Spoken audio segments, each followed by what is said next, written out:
Good evening, everyone. I see we are now live and streaming on YouTube. So I'd like to welcome everyone to our Prescott Town Council meeting for Monday, January 18th, 2021. Start off with item 1, call the meeting formally to order, please, and then move right to item 2, approval of tonight's agenda.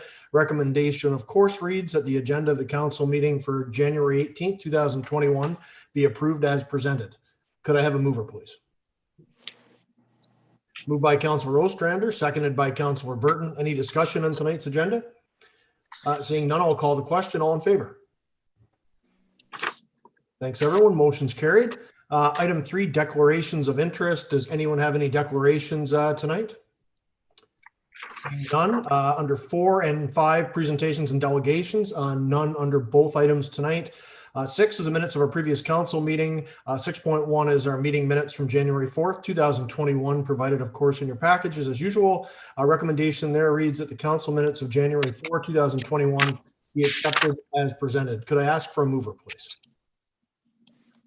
Moved by Councilor McConnell, seconded by Councilor Shankar. Any discussion on that set of minutes from our last meeting on January 4th?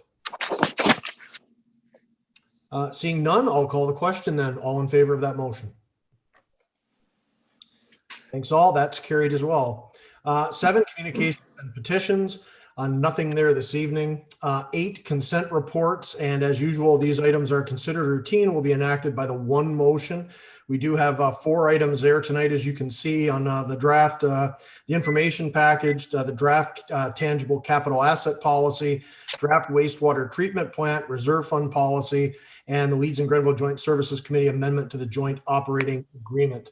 So the recommendation there is that all items listed under the consent report section of the agenda be accepted as presented. Could I have a mover, please? Moved by Councilor Ostrander, seconded by Councilor Burton. Did I see your hand there? Seconded by Councilor Burton. Any discussion? Councilor McConnell. Mayor Todd, since 8.4, I think, relates more to your involvement with county's council, perhaps you could just give us a very quick on that.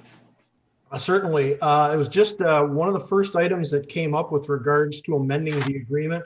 Was the possibility of changing the date of the meetings, and basically the idea is that we would have joint services a day before county's council committees. So there's some scheduling that needs to be kind of worked out there, but the idea is to move that date up a little bit in the county calendar, so items go to joint services before they go to counties, to the counties overall. But we're discussing it with Brockville and Gann now, and we want to have a meeting first just to discuss where we're headed with that whole review of the joint services agreement. So this will be coming back at some point in the not too distant future, but we just wanted to have that meeting with our partners in Brockville and Gann before we approved it. You'll see Gann did the same thing last week and deferred it. So are you suggesting we defer it tonight? Yes, yeah, it'll come back pretty much in this exact format at some point soon, but we haven't had the chance, just because of the holidays and everything, to have that meeting with Brockville and Gananoque mayors and CMs. We just want to have that before this comes back, before we recommend changes to the agreement. Excuse me, if that's the case, the recommendations that all items listed be accepted as presented, would we not be then accepting that motion to do? Let me just double check that, because that's what, Lindsay, please. Sorry, through you, Mr. Mayor. The recommendation, Councillor McConnell, on that staff report does state that we defer to allow time for the 3 municipalities to discuss the request. So you'd be confirming that recommendation on that report. Very good. Obviously, I read it wrong. Thank you. Thank you very much, Ms. Velkamp. Thanks very much, Councillor McConnell.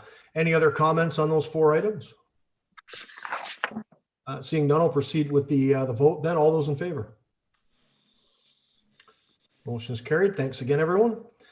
Number 9 is committee reports. We have no committee reports on the schedule this evening. 10 is mayor.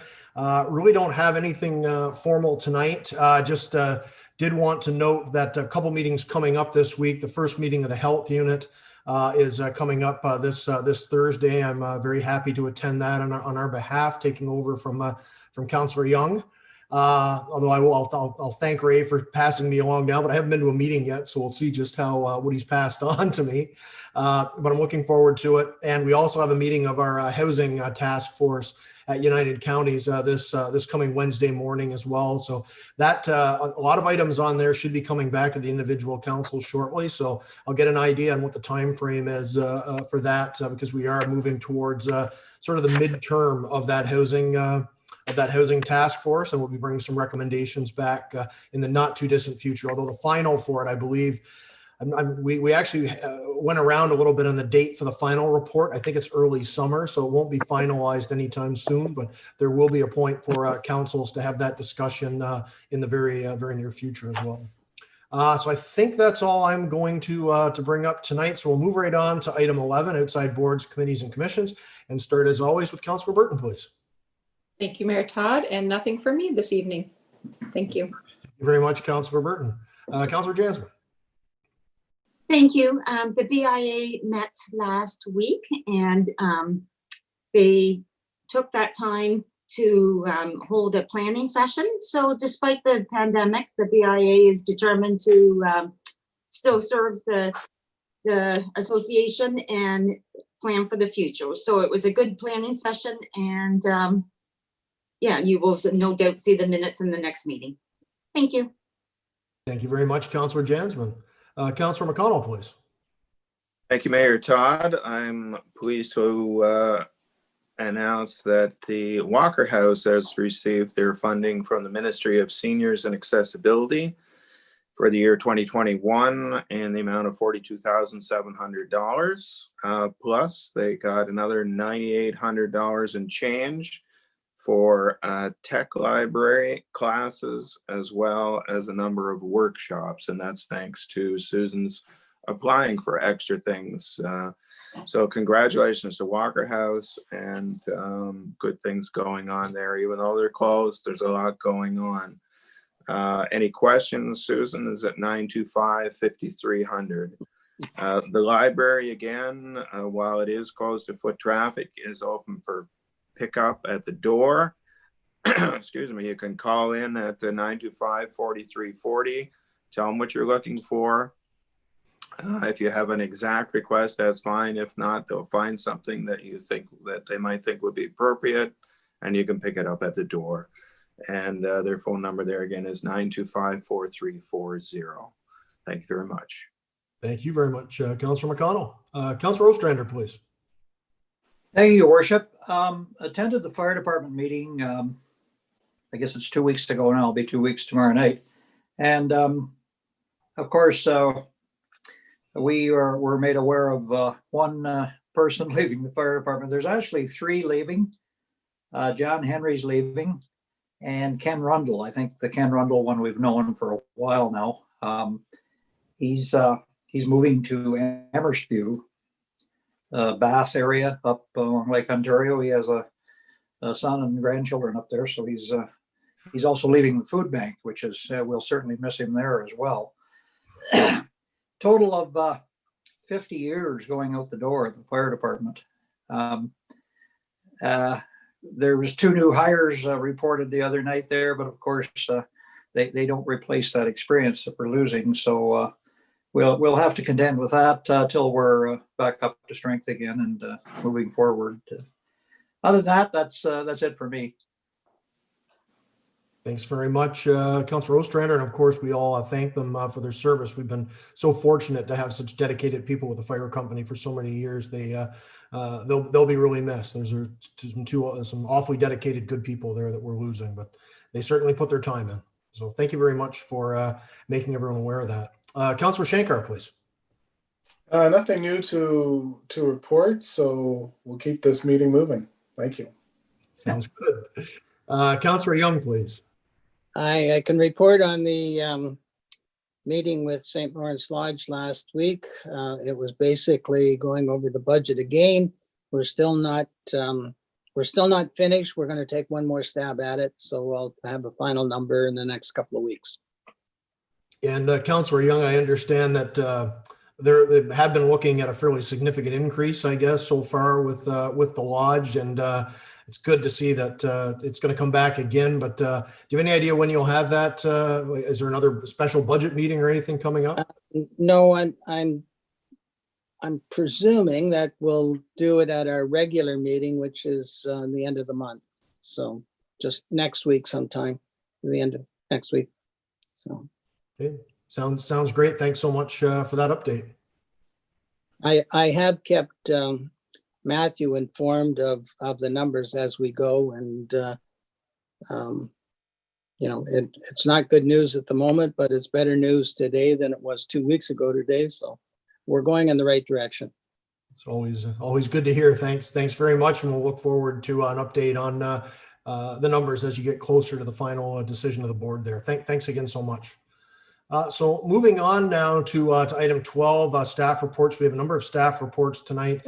12.1 is staff report 7-2021. That's on the Edward Street Overpass Rehabilitation Project.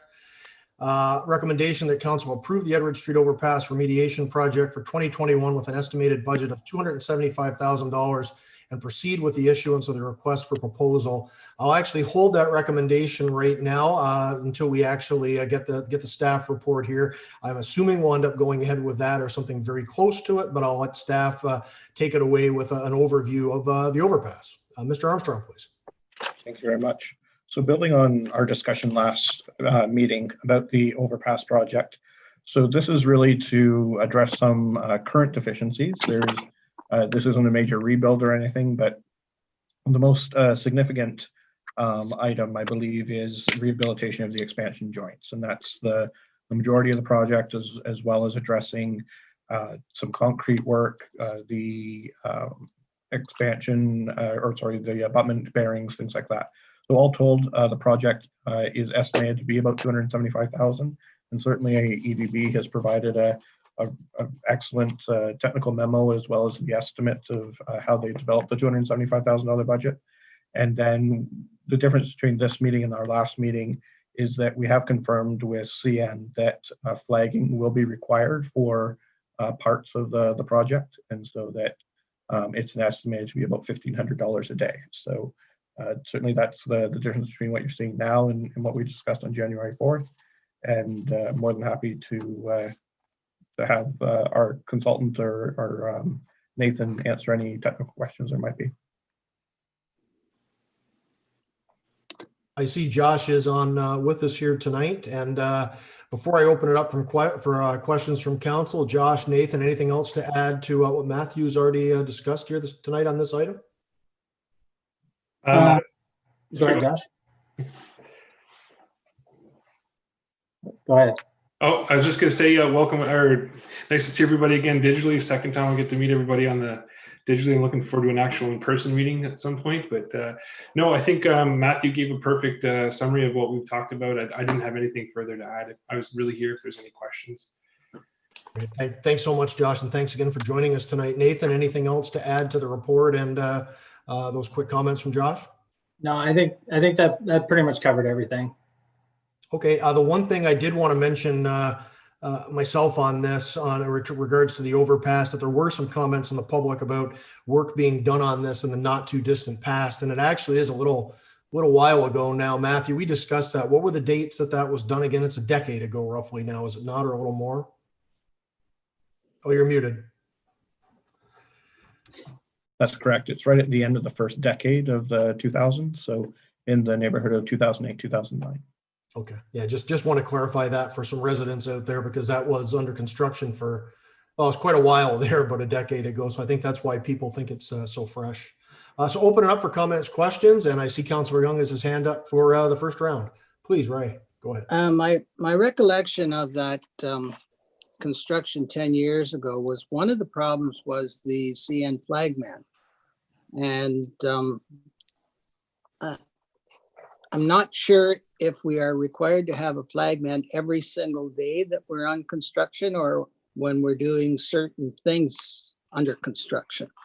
It seemed to me that there were certain days that the flagman did not show up 10 years ago, and that length, and you recall that project lengthened out much longer than anyone anticipated. So just a comment about the flag man. Any comments? Josh? Yeah, I could add to that if it's through Mr. Mayor.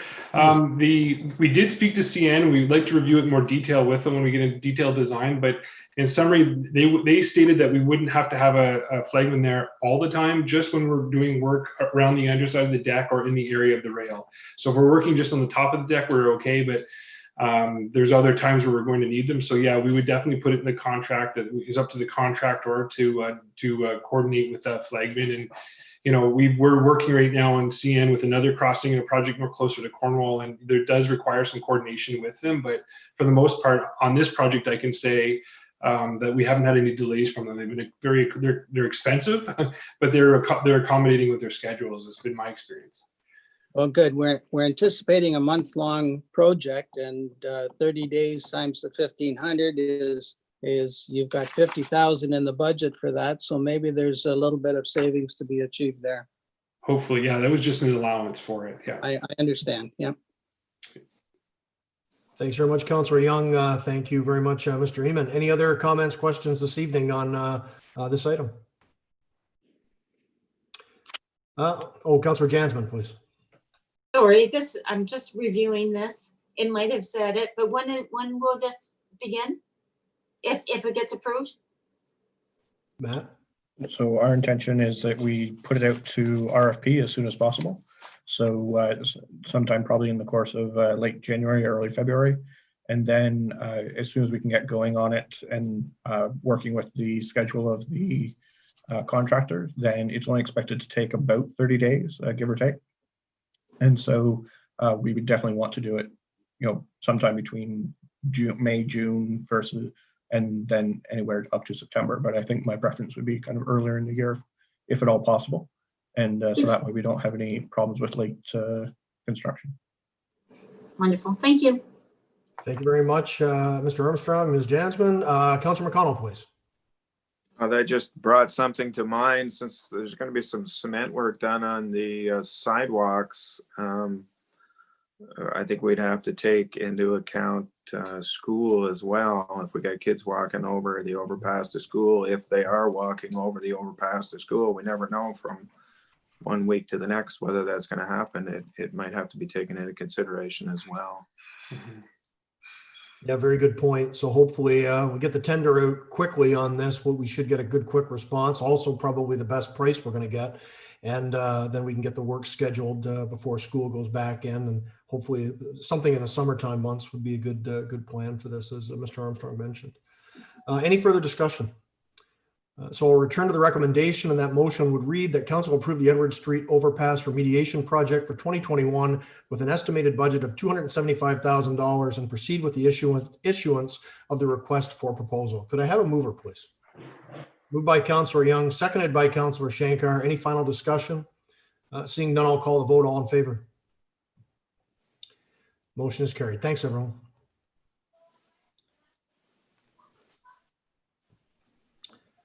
So on to item 12.2, that's staff report 08-2021. This is the Dibble Street East Road Reconstruction Project. Recommendation here is that council approve the Dibble Street East Reconstruction Project from Boundary Street to Van Connet Street for 2021 with an estimated budget of $2 million and proceed with the issuance of the request for proposal.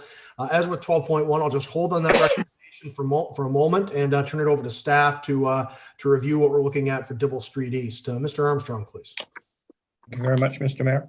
So here again, kind of a follow-up from our previous conversation, and did want to explain exactly how we came to Dibble East versus East Street in that concept. So we did go through a CCTV survey of both the sanitary and the storm sewers, and the most significant issues arose on Dibble Street, I believe between Russell and Duke. Prince Street and Duke. And so with that, the entire street needs to be redone. The condition of the pavement, if you remember back to our pavement survey, also was poor along that entire stretch. And so there's a couple of things by us addressing the underground infrastructure, as well as addressing the pavement that's at its end of life. And then the third item being installing storm sewer, which for the vast majority of that street between Boundary and Edward does not have storm sewer. So with all of that put together, the recommendation is to start at Boundary and move, I'm going to say Prince Street because I'm struggling with the how to pronounce Van Conant or Van Cognant or whatever we want to call it. And so that's kind of the thought there. We would be able to complete the project in approximately 2 years from now between Prince Street and Edward. And the whole project's estimated to be about 3 million. This particular portion is for lack of, for the sake of understanding, it is about $2 million, but really it's about 1.75. And then we would finish the project in 2 years from now. So that's really what you're seeing this evening. There's lots of technical information that's been provided as well from EVB, as well as explaining as to why we would go with one section versus another. The cost estimates are in there. And the one thing that I did want to highlight is the change to one sidewalk on the north side of the road, as opposed to sidewalks on both. So this would be a recommendation for residential streets only. It doesn't, we would still consider both sides of the sidewalk when we're looking at commercial streets. But if we ever want to get ahead of, or at least catch up to our maintenance budget for sidewalks, then we really need to start looking at how do we provide sidewalks in the most efficient manner and be able to direct our dollars towards those key sidewalks. Thank you. Thank you very much, Mr. Armstrong. Josh, anything from your perspective on this from EVB? No, not really. I mean, once again, Matthew's done an excellent job. I guess just, to put it in perspective, the cross section that we're looking to use here on Dibble is going to be virtually identical to the one that we just did on Henry Street. So, for those of you that have taken a drive, which I'm sure you all have, through the Henry Street reconstruction that was done last year, I believe, that it'll be the same cross section here. Thank you very much, Josh. Nathan, anything to add before I turn it over to council? The only things that I would add through you, Mayor, is it was identified that there are some of those sanitary lines that are in very poor condition and basically require immediate repair. So there's several kind of critical reasons why this infrastructure is being looked at this year instead of instead of a couple of years down the road. Thank you very much. We'll open it up for discussion then. I think I saw Councillor Young had his hand up, so over to you, Ray. Thank you, Mayor Todd. The sidewalk part confused me a bit when I read the report. This is not like we're creating new sidewalk. There is sidewalk on some blocks on the north and the south side, right? And I'm not sure why we wouldn't leave it that. What would we do? Take out some of the sidewalk? That doesn't make sense to me. Yes, the intention is that you would remove sidewalk from anywhere on the south side that we're reconstructing. Keeping poor condition sidewalks is, and when we're reconstructing an entire road, that's when you would make that change, as opposed to doing it later or beforehand. Okay, when we built our latest subdivisions, we chose not to put sidewalks in them, and I think we found that was a mistake. And afterthought that there should be at least sidewalks on one side, but in the old section of town, where sidewalks have been there forever, I'm not sure what we're going to achieve by. I mean, I understand the maintenance down the road, but some of those sidewalks don't get maintenance on them for 75 years. We're not talking huge amounts of money. And anyway, that's just my thoughts. I wondered what the rationale was for removing sidewalks or not repairing them when we're there. Josh, can you speak to a little bit about doing a complete road reconstruction, but leaving sidewalks in place? Yeah, and so sometimes there is times where we will do that, where we'll try to reuse existing sidewalks if we find that the sidewalks are in relatively good shape. With this one in particular, though, it does create a lot of difficulties because it becomes a fixed point, so that when you're working on your design, that you're working with all the different grading corrections we're trying to achieve, you're left with you have to make sure that we're always tying into this sidewalk. So it does complicate things in that manner. And in this one too, I mean, we haven't gone through a full sidewalk analysis, but there was a lot of bad sections of sidewalk that we're recommending replacing. And then when you're going and you're putting new services in, new service laterals, like all these sidewalks get chopped up. So like, again, and then lastly, what we're kind of realigning, we're changing the width of the road and doing some realignment and making it work better with utility poles, because right now the utility poles are in the asphalt, which we're trying to avoid. So all that being said, we had slated this for a full reconstruction, meaning that we're going to be taking out everything and putting everything back in. And I do know that majority of the local municipalities, for this type of size or population, or the amount of sidewalks that we're seeing used, they're going to one sidewalk, that they feel that they're still able to provide the level of service they're looking for the pedestrians, and do it with one sidewalk only. So it not only reduces the capital cost of our project, but it also reduces the maintenance costs going down the road, and having to maintain your minimum maintenance standards for sidewalks and liabilities that go with it, and everything that they're trying to not over design on the sidewalks. Okay, I understand the logic of that. Thank you. Yeah, this is actually a real tough one for me to support as well. It's part of the charm of the old part of town. I wouldn't say we'd add sidewalks along that section along the north side of the Ford property, as I don't think there have ever been sidewalks there, but I wouldn't want to take that. I wouldn't want to remove any blocks. That's a tough one for me to get my head around in the middle of town like that. But Councilor McConnell, I think you had your hand up next.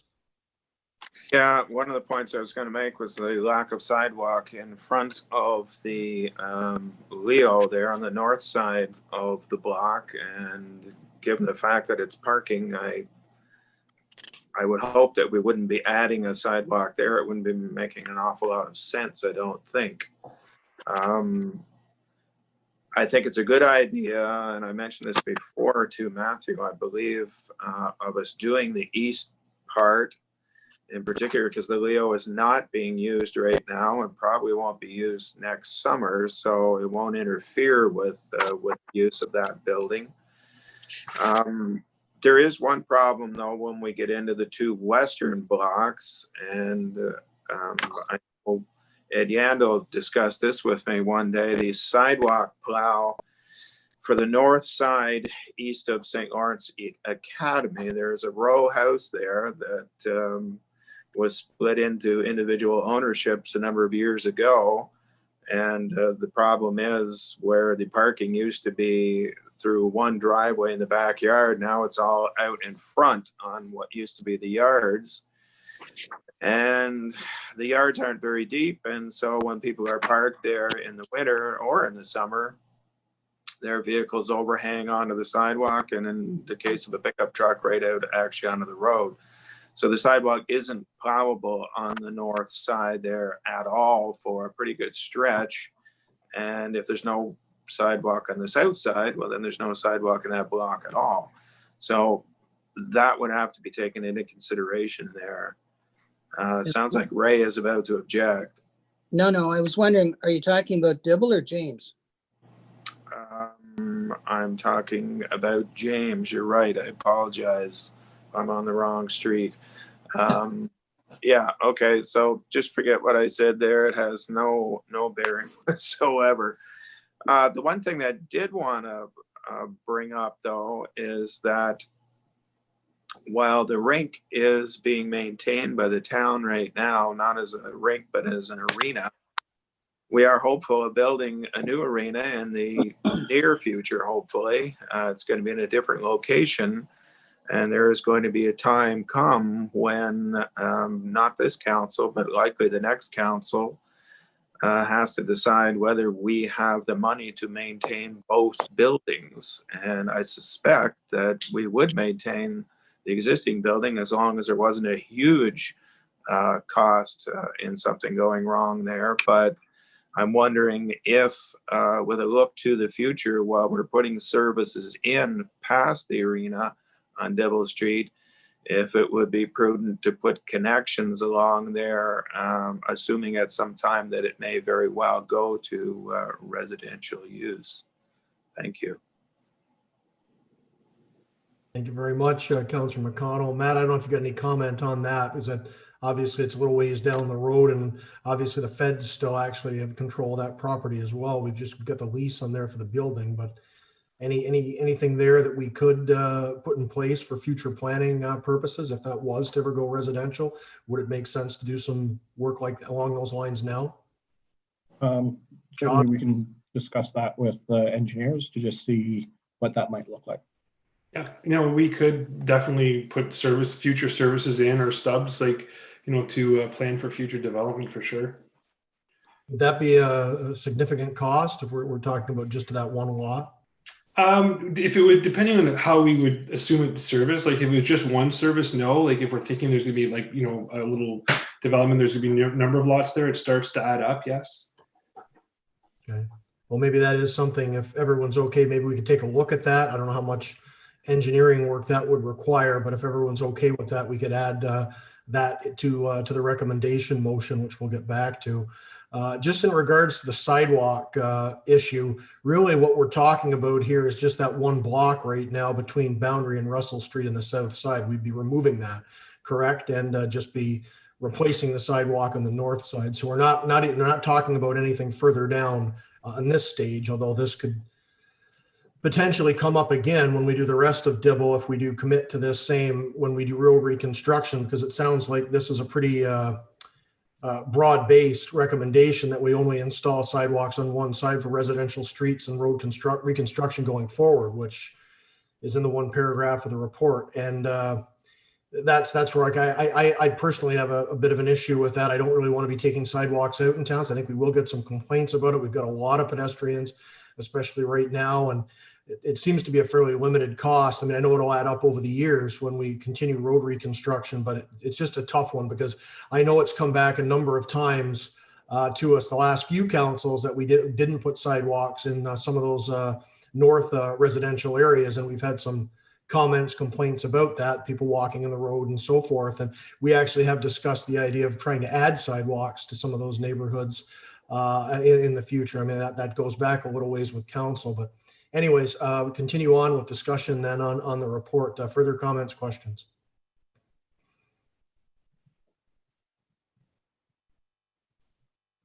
Nobody else? Okay, so we're at the recommendation.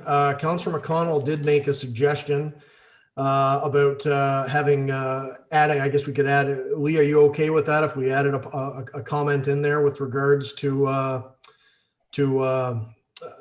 the servicing aspect of it, to have engineering take a look at that?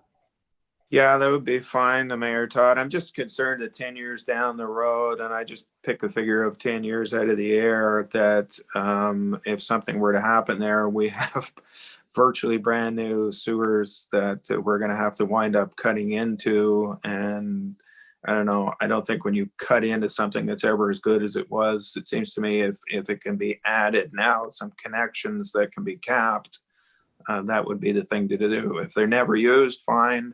But it would lessen the cost down the road to do it.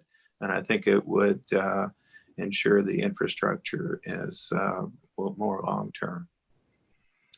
Okay, so just, I guess, wording on this, but also, I mean, Councillor Young did mention some concerns with the sidewalk issue.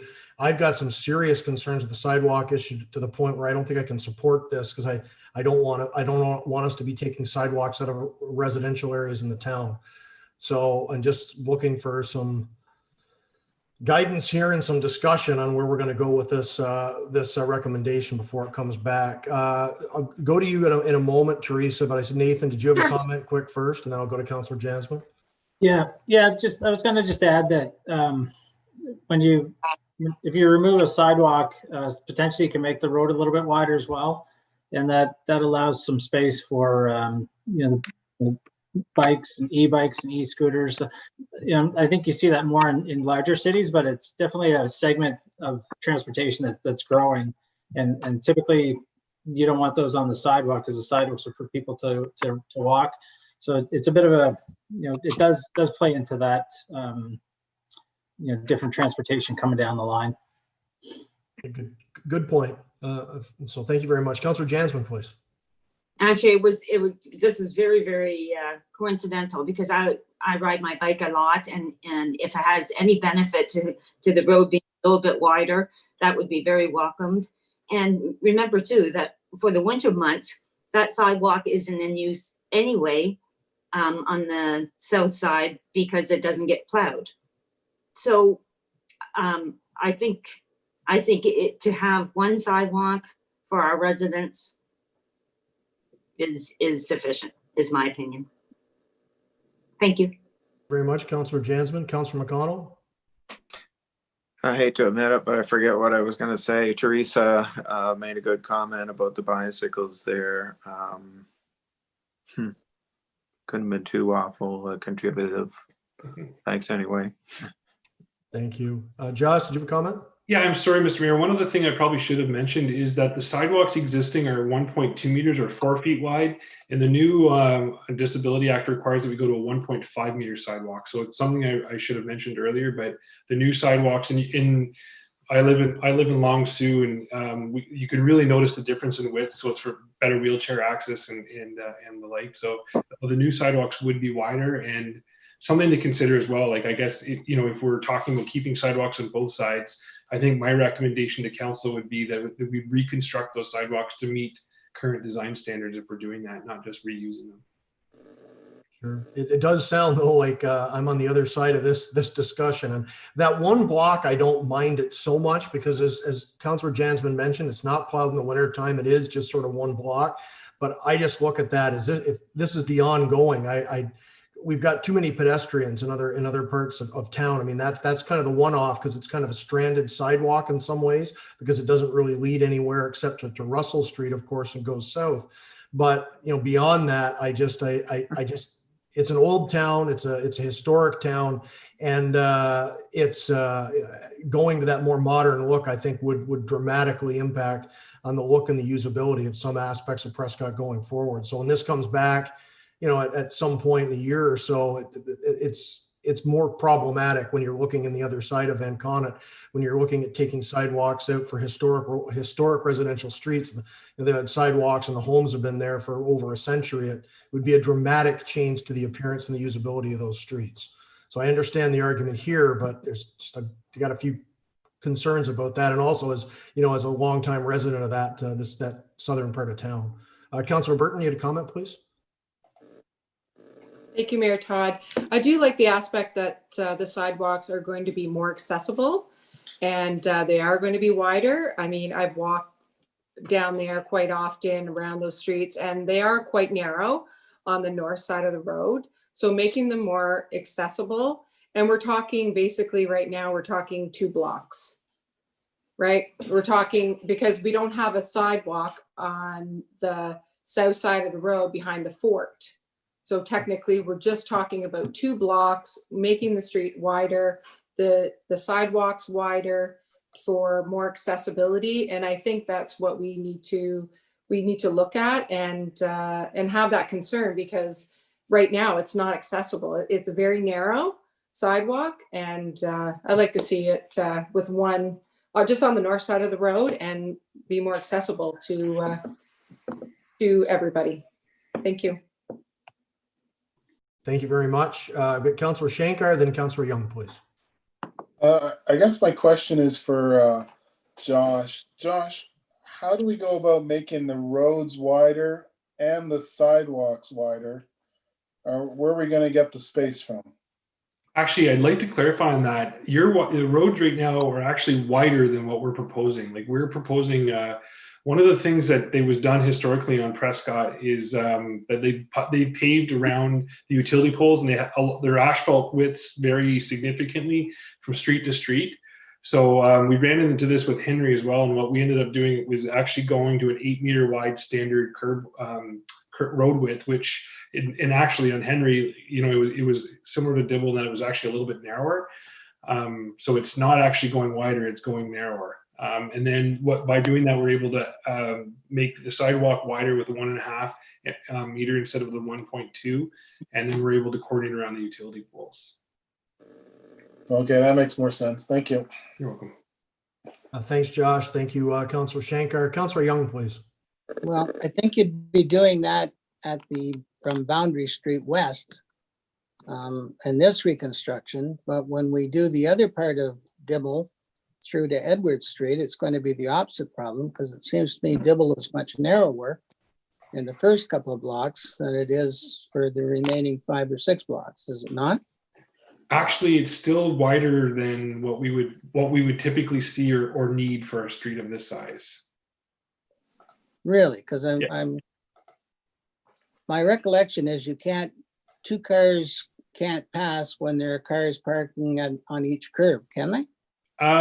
If you had cars parking on both sides of the street, then you would still have you wouldn't be able to have 2 lanes of traffic. No, it would impede traffic flow. And that's what we have for the first couple of blocks off of Boundary, or off of Edward. Right. Yeah, it would be set up for parking on one side of the street. Okay, that's for another day. That's another problem down at that and at Dibble. Yeah, like you say, Ray, I mean, that's, I guess, the major issue I have. I agree with what Councillors Jansman and Burton mentioned on, because we are only really talking, I don't even think it's 2 blocks. I think it's closer to 1. It's a little longer, but it's not, it's not a big area. And I envision it sort of like how St. Lawrence was done but St. Lawrence historically had just the one sidewalk and it had that boulevard. And we actually pulled the boulevard out and just made the sidewalk, that whole area a little bit wider and widen the street. So I can see that, but what I really have a bit of an issue with in the report is recommended only one sidewalk be installed in residential road reconstruction projects going forward. That's obviously not in the motion tonight, so it's not a hill any of us have to fight on, but that I definitely would have an issue with adopting as a plan going forward, because as Ray's mentioned and as Lee has mentioned, there are a number of areas we really have to look at that. I don't think there's any way we can have a blanket policy with regard to that, just given the age of the town and some of the particular problems and issues with each street, like Lee mentioned with the parking on that one block of James. Councilor McConnell, you had a comment? Oh, I just remember what I was going to say before. And it pertains to what we did on St. Lawrence Street. Unfortunately, you mentioned that there was only sidewalk on one side there. Anyway, there were actually 2 blocks that had a sidewalk on the east side that were removed. My point was going to be that's basically my neighborhood, and I haven't heard any complaints about it. They did a real nice job on that street, and whenever I'm going south, I just cross the street and go on the west sidewalk. So I think it's getting used to it. We both know there's no sidewalk on the east side of West Street on between Dibble and Park Street. It's been that way forever, as far as I know. The east-west streets, though, they pretty much all had sidewalks, with a little bit of exception. Wood Street from George East doesn't have a sidewalk except for a very short section at the west end and a section that should be removed, in my opinion, at the east end. But it's kind of a mismatch around town. And I agree with you. I don't think a definite policy going forward is a good idea. I think each one should be looked at as we go along. But I would be okay with removing that one block. Thank you very much, Councilor McConnell. So if everyone, I think we've talked this out pretty extensively. So wording for the motion that council approve the Dibble Street East reconstruction project from Boundary Street to Van Connet Street for 2021 with an estimated budget of $2 million and give staff direction to good wording for that. Give staff direction to look into costs for. Josh, have a comment on that with what we're looking at in terms of those connections that Councilor McConnell mentioned? Yeah, I guess costs to include servicing for future development at the Leo site. The Leo Boivin Community Center site. Okay. So the council approved the Dibble Street East reconstruction project from Boundary Street to Van Connet Street for 2021 with an estimated budget of $2 million and give direction to staff to investigate costs for servicing at the Leo Boyven Community Center site and proceed with the issuance of the request for proposal.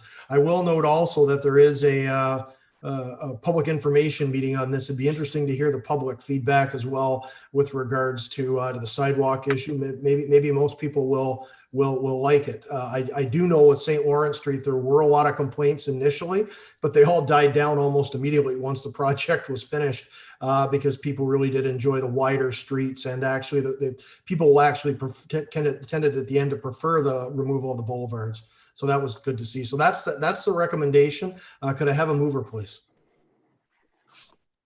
Moved by Councilor Burton, seconded by Councilor McConnell. Any other discussion? Seeing none, I'll call the question. All in favor? Motion is carried. Thanks, everyone. Thank you.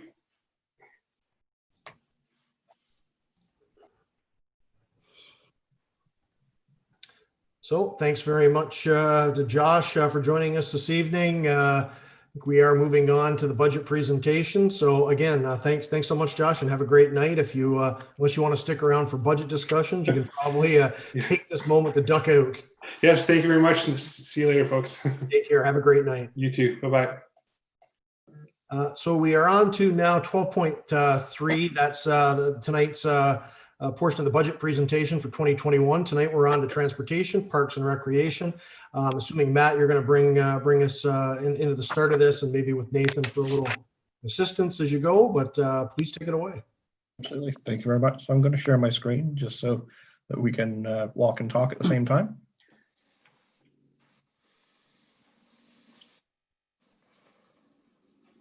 So I'm hoping that you're able to now see the beginning of the slideshow.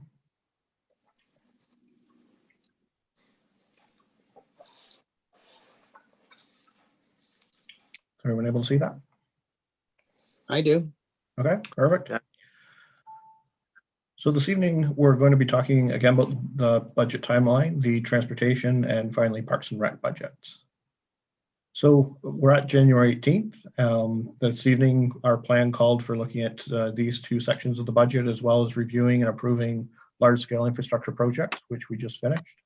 Our next meeting will be environmental, water, and wastewater, and that will be February 1st. So transportation includes operations, paving, bridges, traffic, sidewalks, snow removal, parking lot, and street lighting. So when we take a look at this, the operations budget, and that's where the vast majority of all the salaries sit for the operations group. And so budget in 2020 of 1.1 million, we're expected to spend about $1,036,000 for 2020, and then going to 1.126 million. So an increase of budget to budget about 15,500, or from budget to projection about 90,000. Here again, if you remember in the summer months, we didn't hire as many summer students. We've taken every opportunity we can in terms of reducing costs. And one of the items that didn't occur in 2020 was training. So certainly want to maintain those budgets and be able to make sure that they're there for when employees need to be able to do them. Paving, that's 280,800 for 2020, about 282 for the projection, and 282 for next year. So really the only increase there is the line painting. We reallocated a portion of the budget, and then line painting is coming in a little bit higher than it had in previous years. Then followed by that, we have bridges. The bridge report was done at the end of 2019. It ended up in a 2020 expense, so that was 2,500. Because we're doing our bridge project in 2021, I wouldn't expect us to do another report until 2022. So, and that's required to do on a biannual basis. Traffic is where the vast majority of our public works items happen. So we have crossing guards there, we have maintenance on the equipment, fuel for the equipment, all of the insurance liability that goes for roads and sidewalks goes through that budget. So it's a fairly large budget, as well as at the same time, there is debt portions in there as well. And so we have one debt payment that is ending in March of this year. And that relates to a project, I believe from, I think the late 2010s, or sorry, even a little bit before that. And it was to separate water and sewer on Edward Street, as well as a couple of other places throughout town. And so that payment's coming, or that debt is due at the end of March. So a portion of this budget is now going to reserve where it didn't before. So we're able to do that as well. At the same time, we're able to support the new plow truck payment without increasing any overall budget. There are other portions of that debt payment that we'll see in storm sewers as well as the water and wastewater budgets. And so we'll have a similar discussion when we get there as well. Sidewalks, maintaining the budget that we had this year.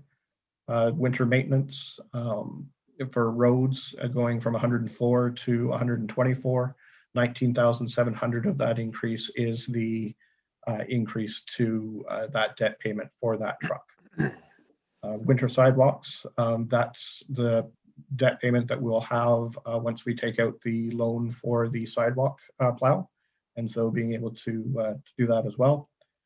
Parking lots, that's just a small amount for the clock tower parking lot for the lights that are there. And then street lighting is for all the street lighting throughout town. So just a small increase there, mostly to the maintenance budget because they are starting to get a couple of years older. And so wanting to make sure that we have adequate amounts there. So budget to budget, it's up 18,634. And then budget to projection, as I mentioned earlier, we took every opportunity to try and reduce costs where we could. And so 153,000 from budget to projection. So overall change of less than 1% budget to budget. I think Councillor McConnell, as well as Councillor Young. Through you, Mayor Todd, if I may, Matthew. Matt could just not share the screen now. I can't see everyone. So if everyone's okay, can we? Thank you very much. So Councillor McConnell, then Councillor Young, please. Thank you, Mayor Todd. Matthew, did I understand you to say that due to some infrastructure work that was done about 10 years ago, we have a debt payment that is going to be no longer required in March of $25,000? And you were going to put that $25,000 into reserves. Did I get that correctly? So yes and no. So it's a total reduction in 2021 of approximately 40 some thousand dollars. 19,000 of that is going to support the new debt payment for the truck, and 25,000 is going to reserve. So all told, that payment was $330,000 a year, but it was split between a number of budgets. So it was split between the traffic budget as well as storm sewer and then water and wastewater, because it was a project that touched all three or four items. That Okay, must have been Churchill Road, was it? Did it go, was that the Churchill Road way back in Doug Hayes' days? I believe it had to do with splitting of water and wastewater, or sorry, sanitary and storm sewers. So There was a project. wasn't the Bank of Montreal loan? It is the Bank of Montreal. Well, okay, that's Churchill Road, Okay. I think. Sorry, Lee. No, it's okay. No, what I was wondering is if we've got this money that was being paid in for infrastructure and we've got 25 grand that we're not using from that we're going to be put into reserves, why wouldn't we take that 25,000 and earmark it for the 1% surcharge that we've been putting on for infrastructure, which is essentially the same thing? That means we only have a 0.5% add-on for infrastructure that we would have to get. So that's exactly where I was going to go. But I was going to, once we had all three of those or four of those amounts known, then I would make that suggestion kind of when we do our wrap up. But that point is exactly where I was going to suggest, and then be able to continue with it from there. Thank you. Great minds think alike, I guess, eh? Absolutely. Thanks very much, Councilor McConnell. Councilor Young, please. Thank you. Under paving, is that a specific project, or are we talking patching and paving there? So each year we take the 260 some thousand from OSIF and put it towards paving. So the thing that we changed in 2020 is that we're now tackling some larger repaving projects plus all of our patching. So we're able to extend the useful life of a road considerably if we address some of those patching issues. So we're trying to put about 50% of that budget into doing patching and repairs, and then the other 50% into doing larger repaving. So we're still maintaining that same budget amount, and then we'll come back later in the winter to talk about the exact places that we would want to address this year. Okay, if there was a spot to increase that 200, if we were able to increase the 280, I think I would be in favor of that. The other question I had was under street lighting. Why is the projection $50,000 below the budget? Because we have yet to take out the debt on the street lighting project that from a couple of years ago. We said once we were finished, then we would proceed with that. And so that's why you're seeing that that wouldn't be spent in this year.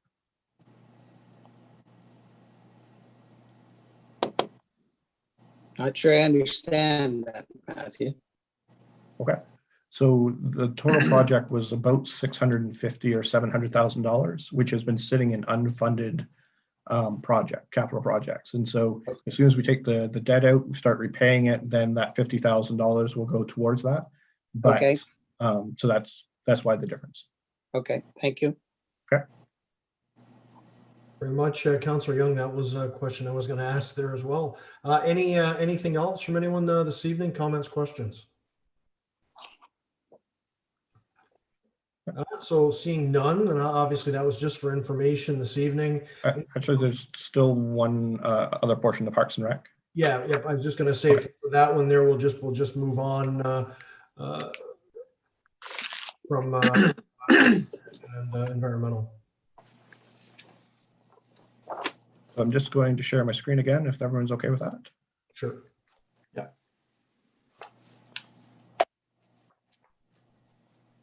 Okay, so Parks and Rec is Walker House, Recreation Culture, Parks, Rec Programming, Marina, Pool, Community Center, and the Museum. So Walker House, year over year, there's a small increase of about $3,800. About half of that is due to liability increases. And so the other part is just inflationary costs. Recreation Culture, we took the opportunity to reduce the budget a little bit last year in the fact that we weren't going to spend the full $58,000. And then with the community grants being returned to $58,000 plus the library grant, then you're seeing the increase of $7,033.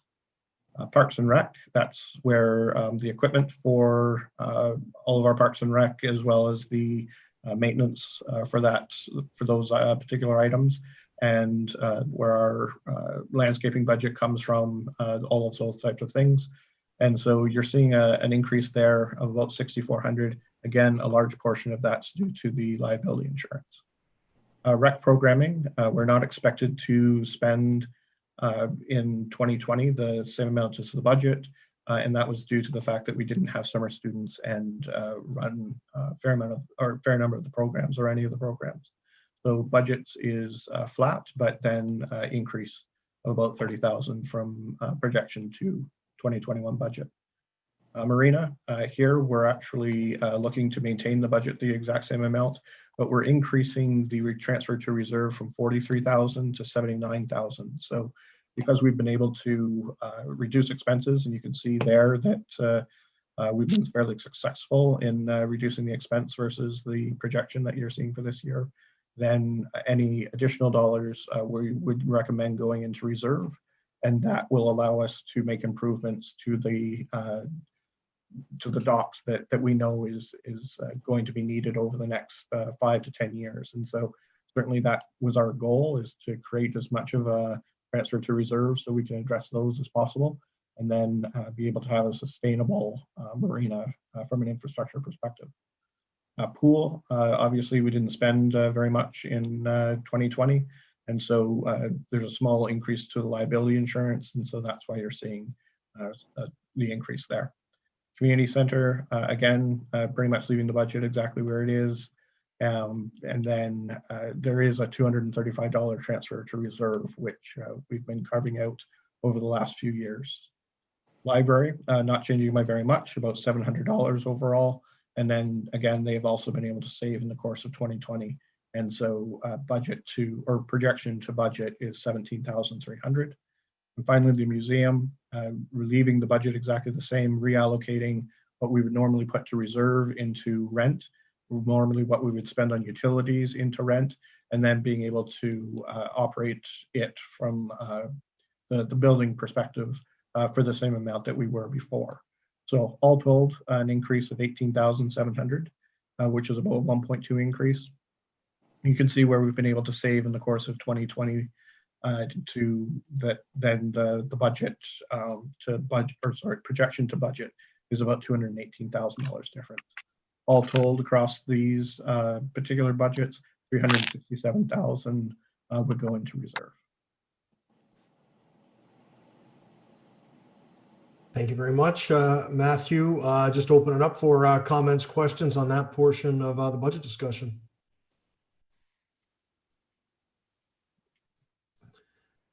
No comments?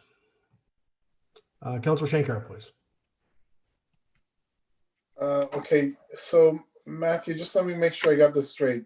The community center, which is the Leo Boyven arena, we budgeted 319,000. We're budgeting the same amount again this year, yet we didn't spend 235,000 of that budget. Is that the way I read it? No, so the 235 is what we're putting in reserve. So of the 319, 235 of that is simply a transfer to reserve. So really, it only costs us about $80,000 to run that particular building. And to be perfectly honest, a large portion of that, over $30,000, is simply liability insurance. Okay, so maybe I don't understand this. So if we just budgeted 80,000 for 2021, where does that money come from that's going to go to reserves? Is it coming out of reserves? No, so the total of the 319 is inclusive of the 235. So therefore, if you were to only budget 80, then you wouldn't be able to put the 235 into reserve. Right. So where is that? Is that just all coming from our taxes? Correct. Okay. And actually, how we were able to do both the fire hall as well as the arena is the reduction in the OPP levy over the last several years. We then said, we don't want that to go to the bottom line. We want to make sure that we're going to be able to save for the future. And that's where those two things came into account. Okay, I got you. Thank you. Yep. Thanks very much, Councillor Shankar. Other comments, questions? Councillor Jansman and then Councillor McConnell, please. Matthew, I think you did explain this at the initial part of this presentation tonight, that the operations salaries, and kudos to all the savings that each department saw in various areas. But in this particular question, under operations, so the projection, the budget for 2020 was 1.07, and we're going to come in savings of the difference of 1.02. So that's good news, I guess. And you explained that a lot of that is to do with students and whatnot.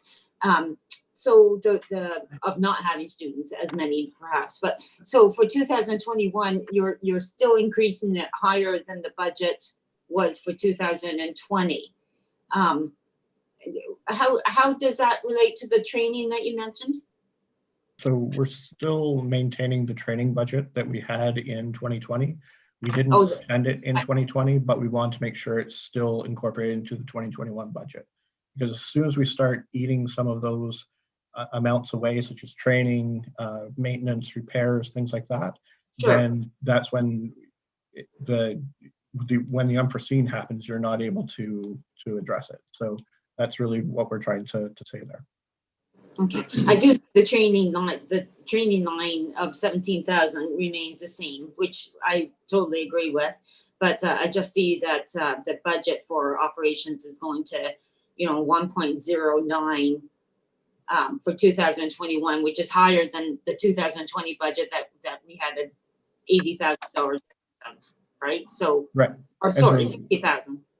So and part of that is the fact that we do have the increase in benefits. And so that's incorporated in there, and you're going to see it in that budget because it has the most number of our employees in it.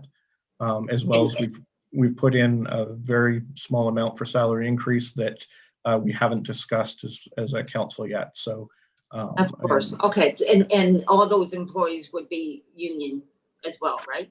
That's correct. That's Okay. majority. That explains. Okay, thank you. Thank you. Thank you very much, Councillor Jansman. Councillor McConnell, please. Correct me if I'm wrong, Matthew, but we've been putting a fair chunk of change in a reserve into the arena now for a number of years.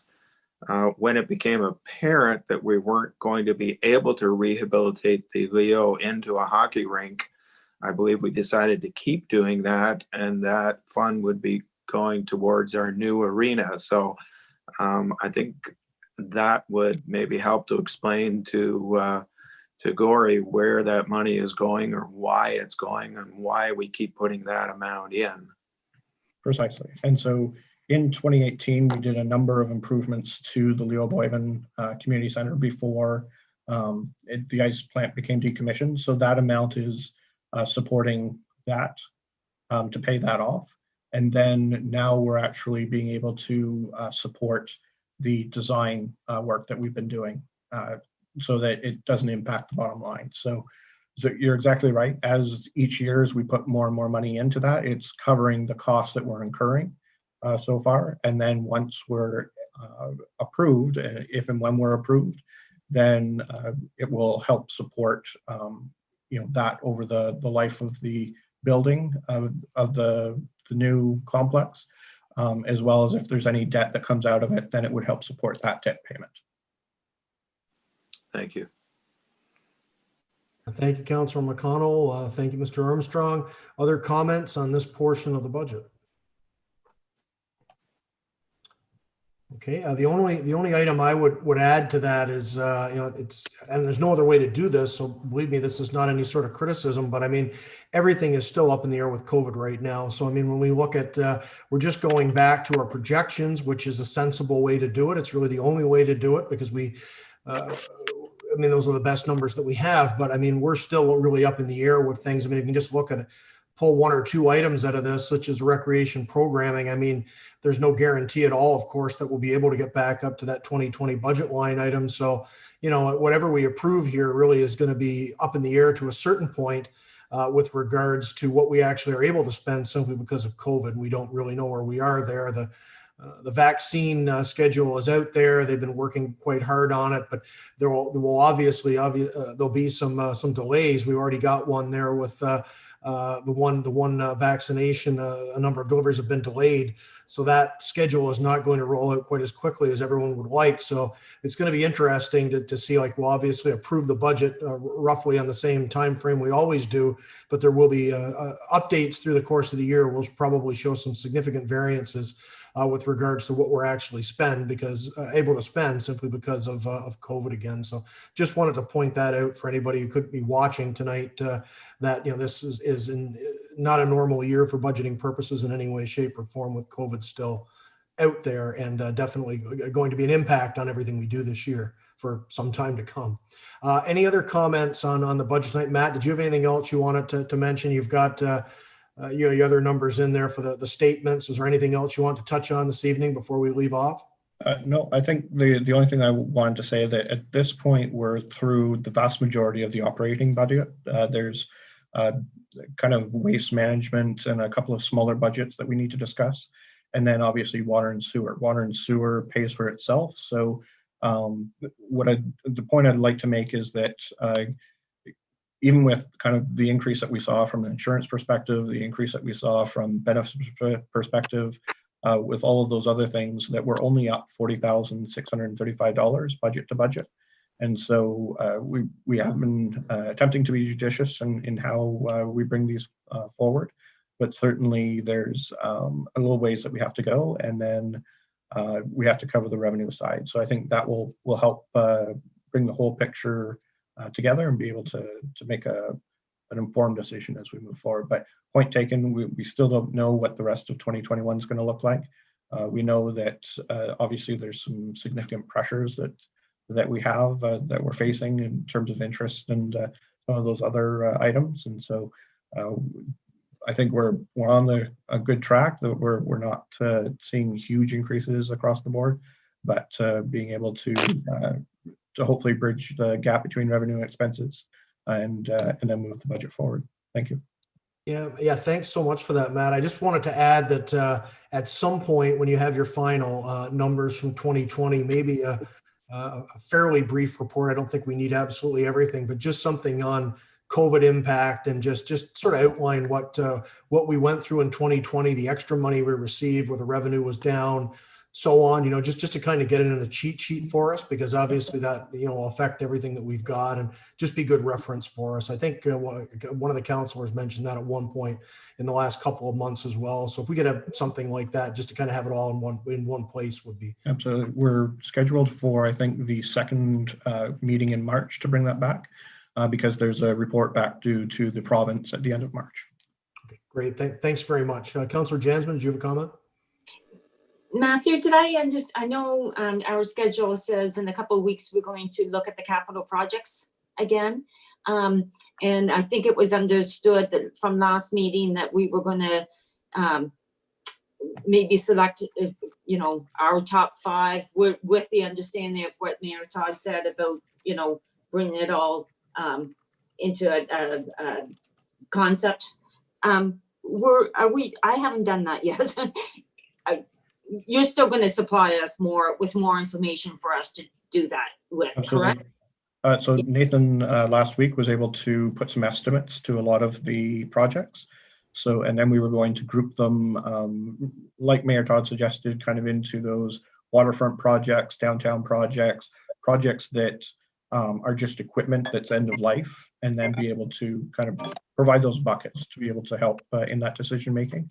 And so that should be coming out tomorrow or Wednesday, and then you'll have approximately 3 weeks to review that. Good stuff. Thank you. Thank you very much, Councillor Jansman. Councillor McConnell? One thing that Matthew said kind of disturbs me, I guess you might say, and somebody else has mentioned it before at least once, and that's end-of-life equipment. I don't see any reason why end-of-life equipment should be included in this category. That's something that should be under routine replacement. I was under the impression that what we're talking about is the pet projects that we have that we would like to see go forward, and that's not routine maintenance stuff. That's not the replacement of a pickup truck or something like that. I don't see that being applied in this here, and I don't think it should be. I'd say you're right, Lee, but I think it definitely still has to come back to us for decision making on that and how we replace the vehicles, because obviously there is a monetary impact. So it's a different sort of decision making, but it still comes part and parcel, I would say, in the same process. Matt, do you have a comment on that?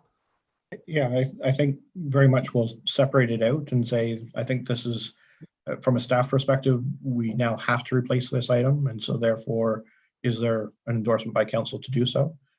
Versus so I guess breaking it into the needs versus the wants, and the have tos versus the what do we want to tackle in terms of projects. And so point taken, and we'll try to separate it as such. Anything else on that one, Lee? Is that good? No, that's what I was hoping for. Actually, I think Gory made an example of that a few weeks ago when he identified some stuff that we buy for the fire department every year, bunker gear that we replace every year.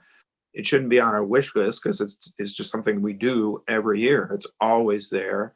And I think there should be some place else for it to be accounted for. But it sounds like that's what's going to happen. So that's fine. Thank you very much, Councillor McConnell. Any final comments on that item?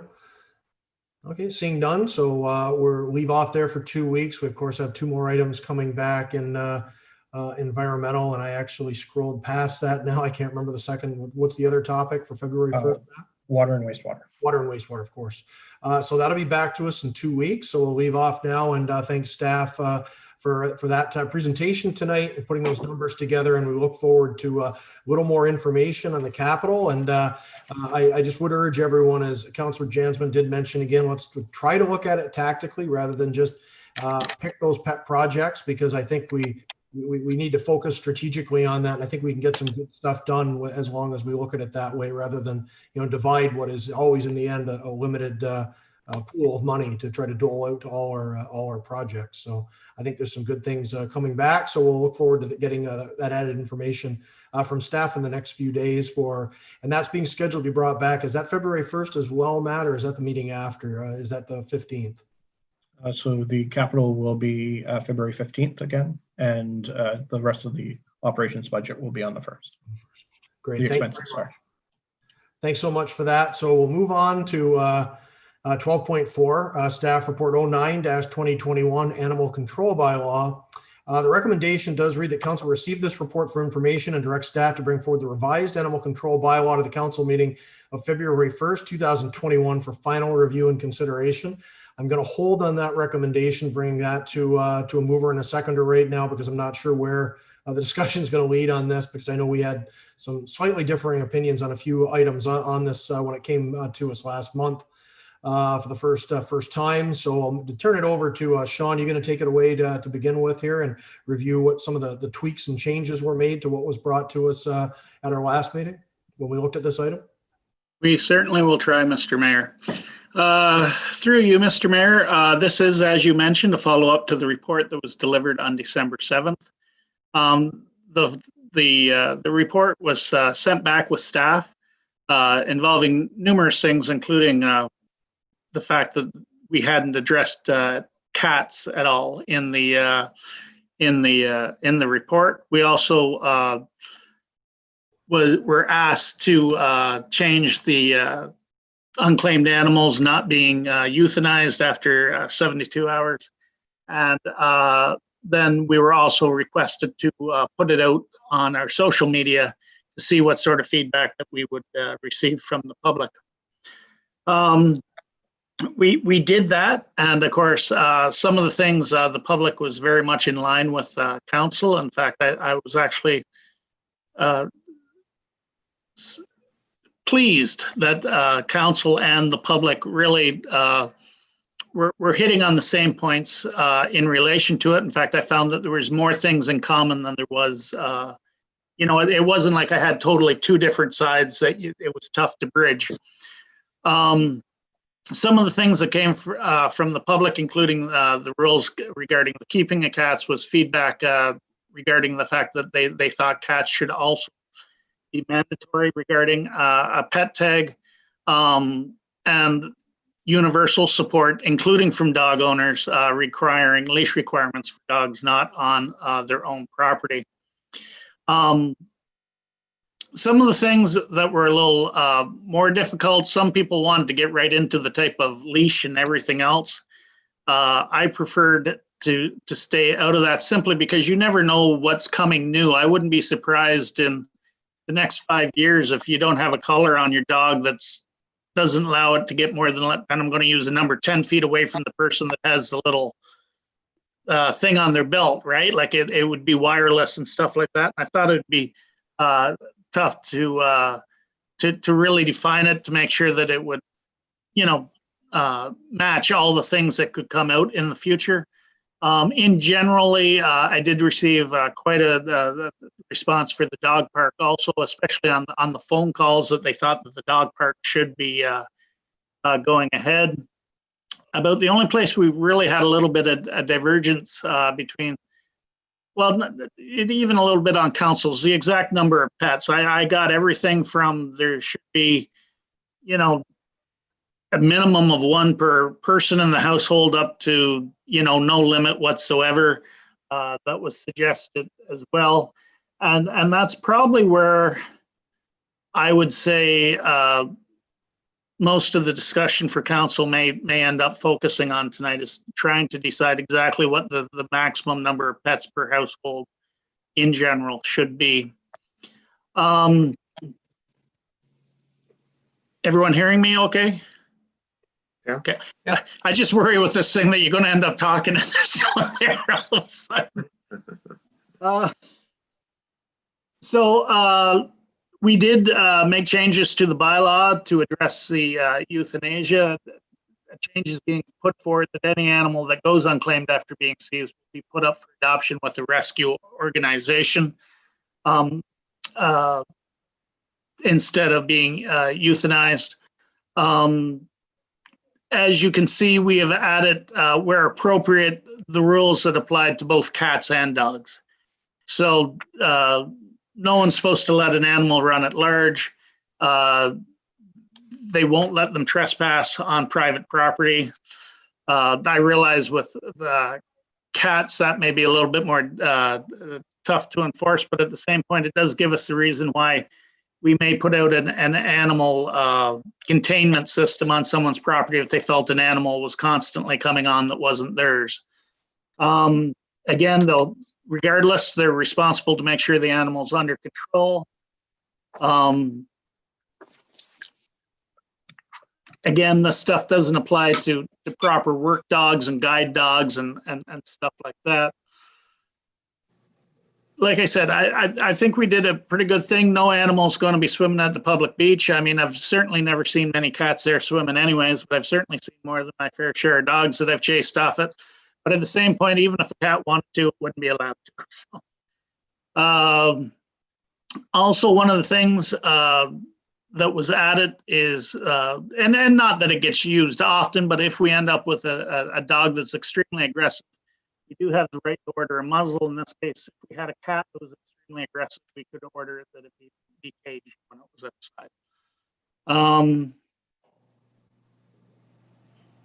I think that covers pretty much everything till we get down to the table for pet licensing. This table, we had done the research prior to the December 7th meeting, but Matthew and me in discussion thought it might be important for council to see the entire table, how it breaks out exactly who's doing what and how many animals and stuff like that. So I basically picked the 6 closest municipalities to us, because although what Toronto or Winnipeg is doing is important to us, I think it's just as important, if not more important, what's happening in the local area. So as you can see, Gananoque has limits for dogs, but not for cats. Every other, Perth is the only one that's really unlimited in the total numbers that they allow. Everyone else has a combination of, like, 3 and 5, 5 in total, 3 and 4 and 4 in total, stuff like that. Most of the 3 of them do require cat tags. Although 2 of them are only registering them once for the life of the cat, and 1 of them does it annually. Like I said, the fees were put back in there. Also with the fines, we put what the current fine is and what we proposed at the last meeting, which was basically to double it. The reality is we as a town, for the most part, get really great compliance just talking to people. It's not about the revenue. It's just about trying to cover costs. If we have to go to court, having a more reasonable number that would cover closer to where we're at. That's basically it for my report. I'd like to think I got most of everything in there that was requested by both council and the public. We do work at it hard. There was a few things that, like I said, I understood where they were kind of going with it, but like I say, it was just tough to do it in such a way that would not only work for today, but because this bylaw is almost 25 years old, I couldn't guarantee it'd still work in 5 or 10 years. And I tried very hard to put together another bylaw that should be good for at least another 10 years and necessary 20. And that is all, Mr. Mayor, unless Matthew sees anything that he'd like to add. Thanks very much, Sean, and thanks for being so responsive to making some of the tweaks there after we talked after that last meeting when we reviewed this. And I know you and I had a good discussion. I'm sure other councilors weighed in there as well, because this is obviously a significant bylaw that impacts on residents in town. So open it up for discussion on the bylaw as it currently proposed bylaw as it currently stands.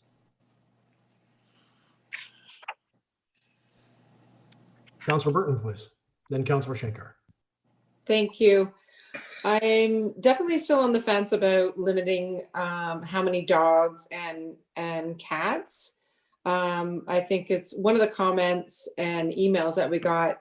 Correct me if I'm wrong, Sean. There is a household that each child has a small animal, has a cat, I think, and they have a dog in the house. And I wouldn't want to limit that household and say, well, sorry, I'm sorry, you have to tell your 2 children they have to get rid of their cats.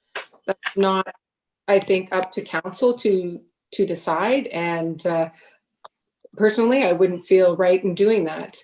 I still feel that we should have a limit, but say like no more than 10.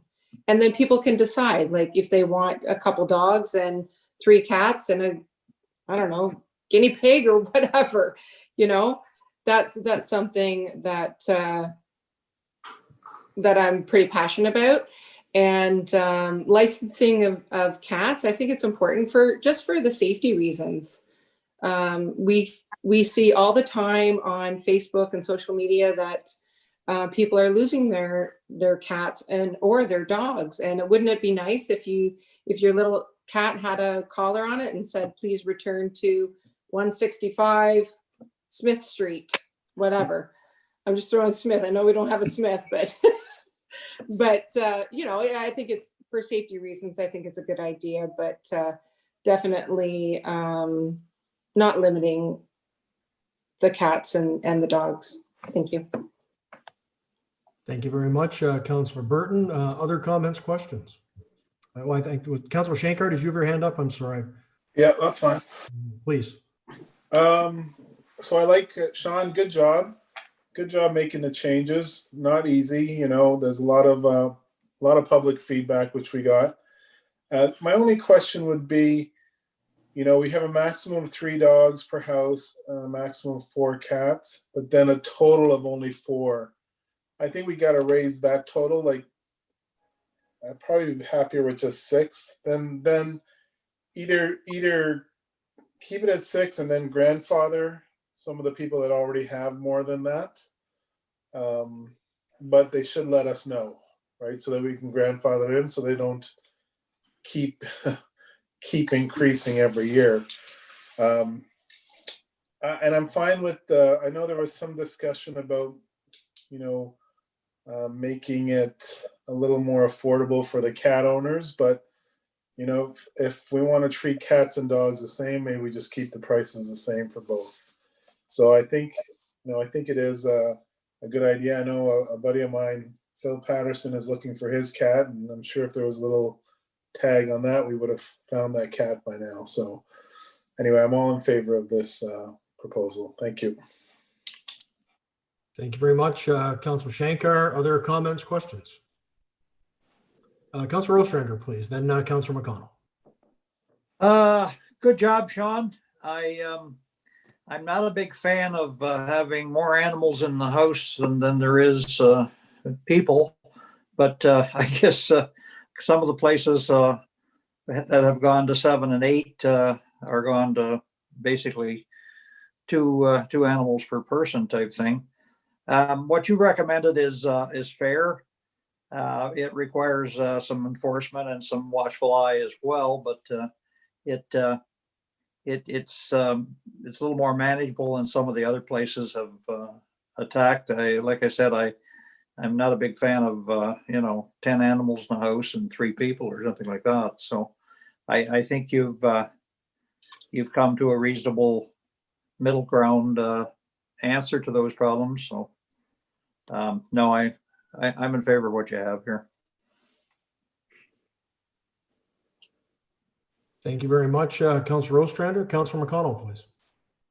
Thank you, Mayor Todd. I've been sitting here, I've been curious to see what everybody was going to say on this, because we've always called it the dog bylaw. It's nice to see that this is actually an animal control, and we're having a discussion on controlling all animals here.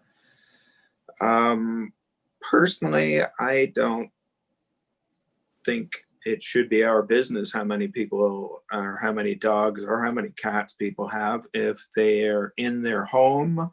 Whether my neighbor has 2 cats or 10 cats, if they're all in the house and they're not bothering anybody, it's really none of my business, and I don't think it should be any of ours. As far as the dogs go, if you have 10 dogs and they are not barking, if you're able to walk 10 dogs and pick up their poop, well, good for you. Maybe you should be allowed to have 10 dogs. Personally, I know yourself, Mayor Todd, and I, we've had 1 at a time for several years. I did have 2 at a time at one time, but that was many years ago. It's a very personal thing for me, because I've had 4 dogs over the course of 40 years. And at various times I have walked those dogs on the leash and down towards the river off the leash. And I encounter people every day who walk their dogs on the leash, and some people who always walk their dogs off the leash, and people who make a combination like I used to do. When I saw somebody coming, I'd snap the leash on the dog. So that's one of those things that I don't think we're going to make everybody happy there.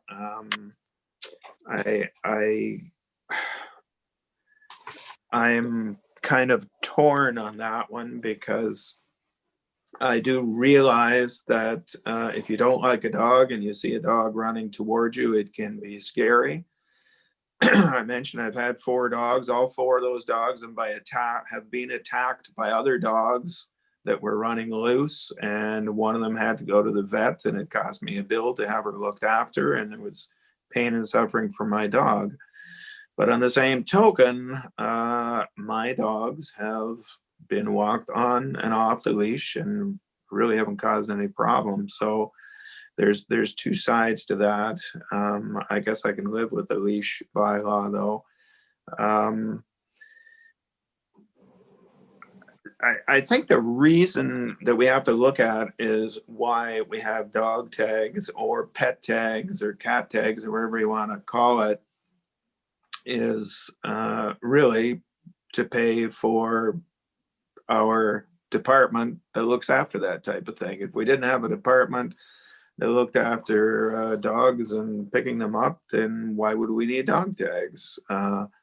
When you look at it that way, I'm not so sure that we should be charging people to own a pet. Why should you charge a person to own a dog and a cat when you don't charge them to use or have a parrot or some other kind of an animal? It's picking on the dogs and the cats.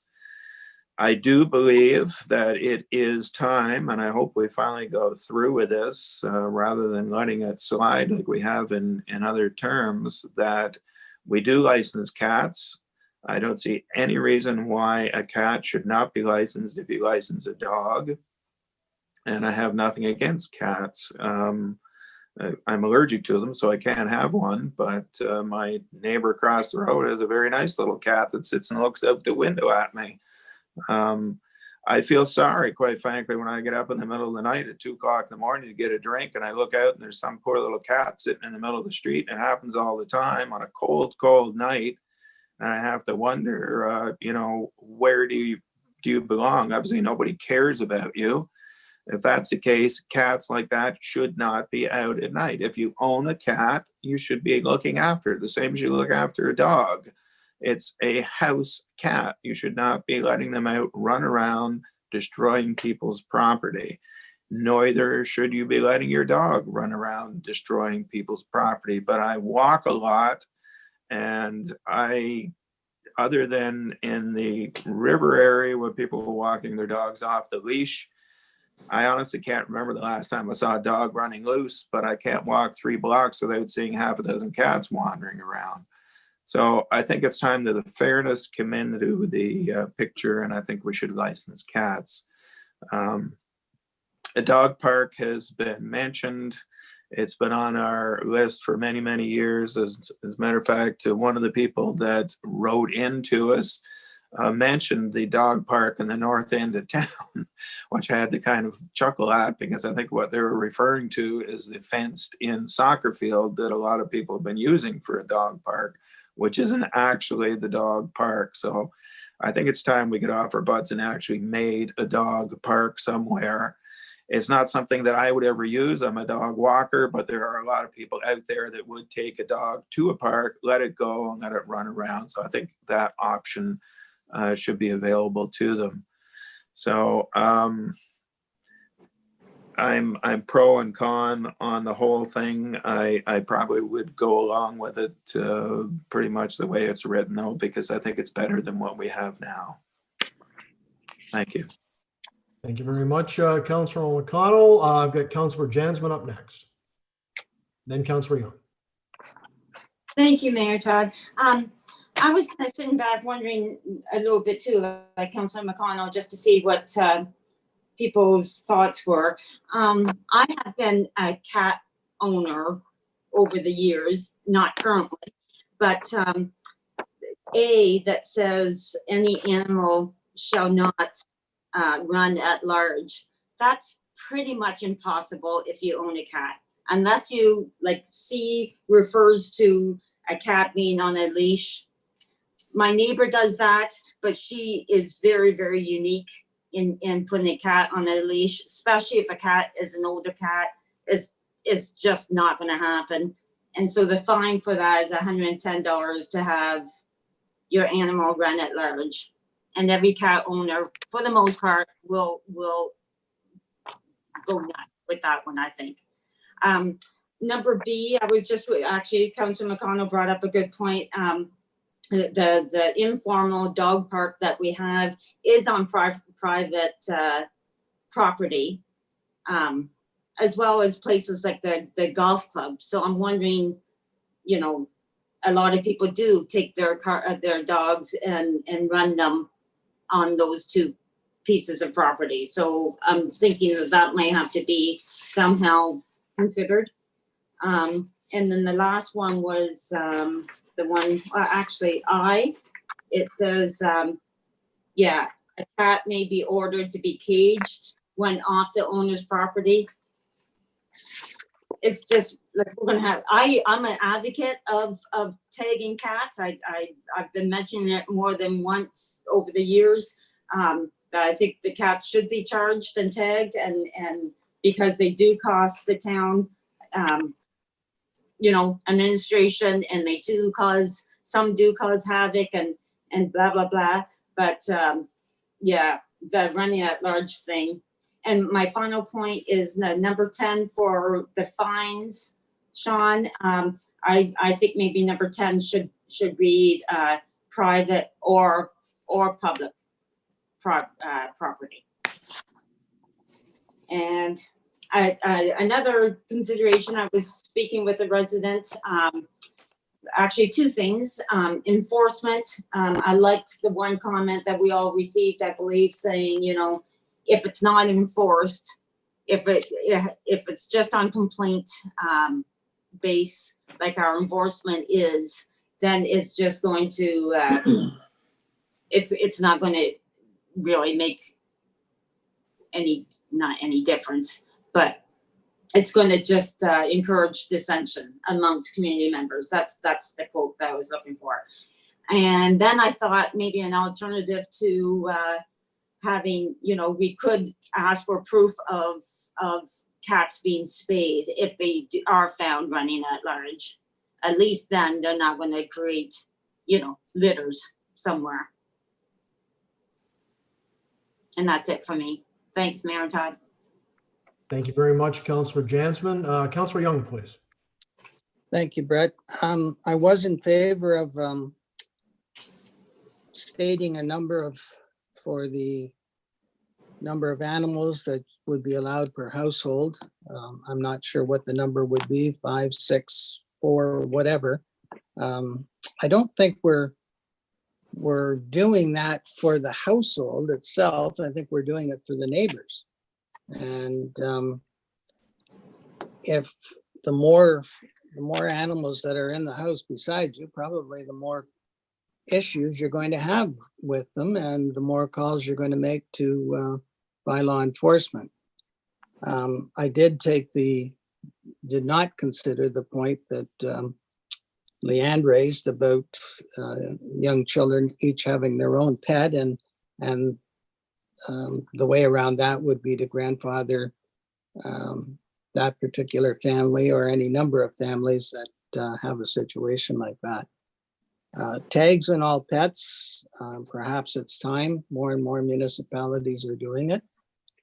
I think I could live with that.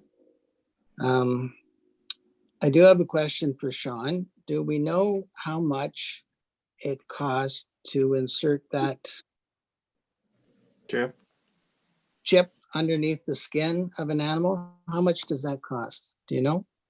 I think vets charge $70 or thereabouts for that now Okay. for cats. I think someone mentioned that to me just before Christmas. Yeah. Please someone correct me if I'm wrong on that, but I did hear that. All right. So didn't we put in the budget that we'd like to buy a chip reader? Wasn't that mentioned earlier this year? $500. It's in the report as well under financial implications at the bottom. $500 Yes. cost. Yeah. So I'm wondering if we could take some of the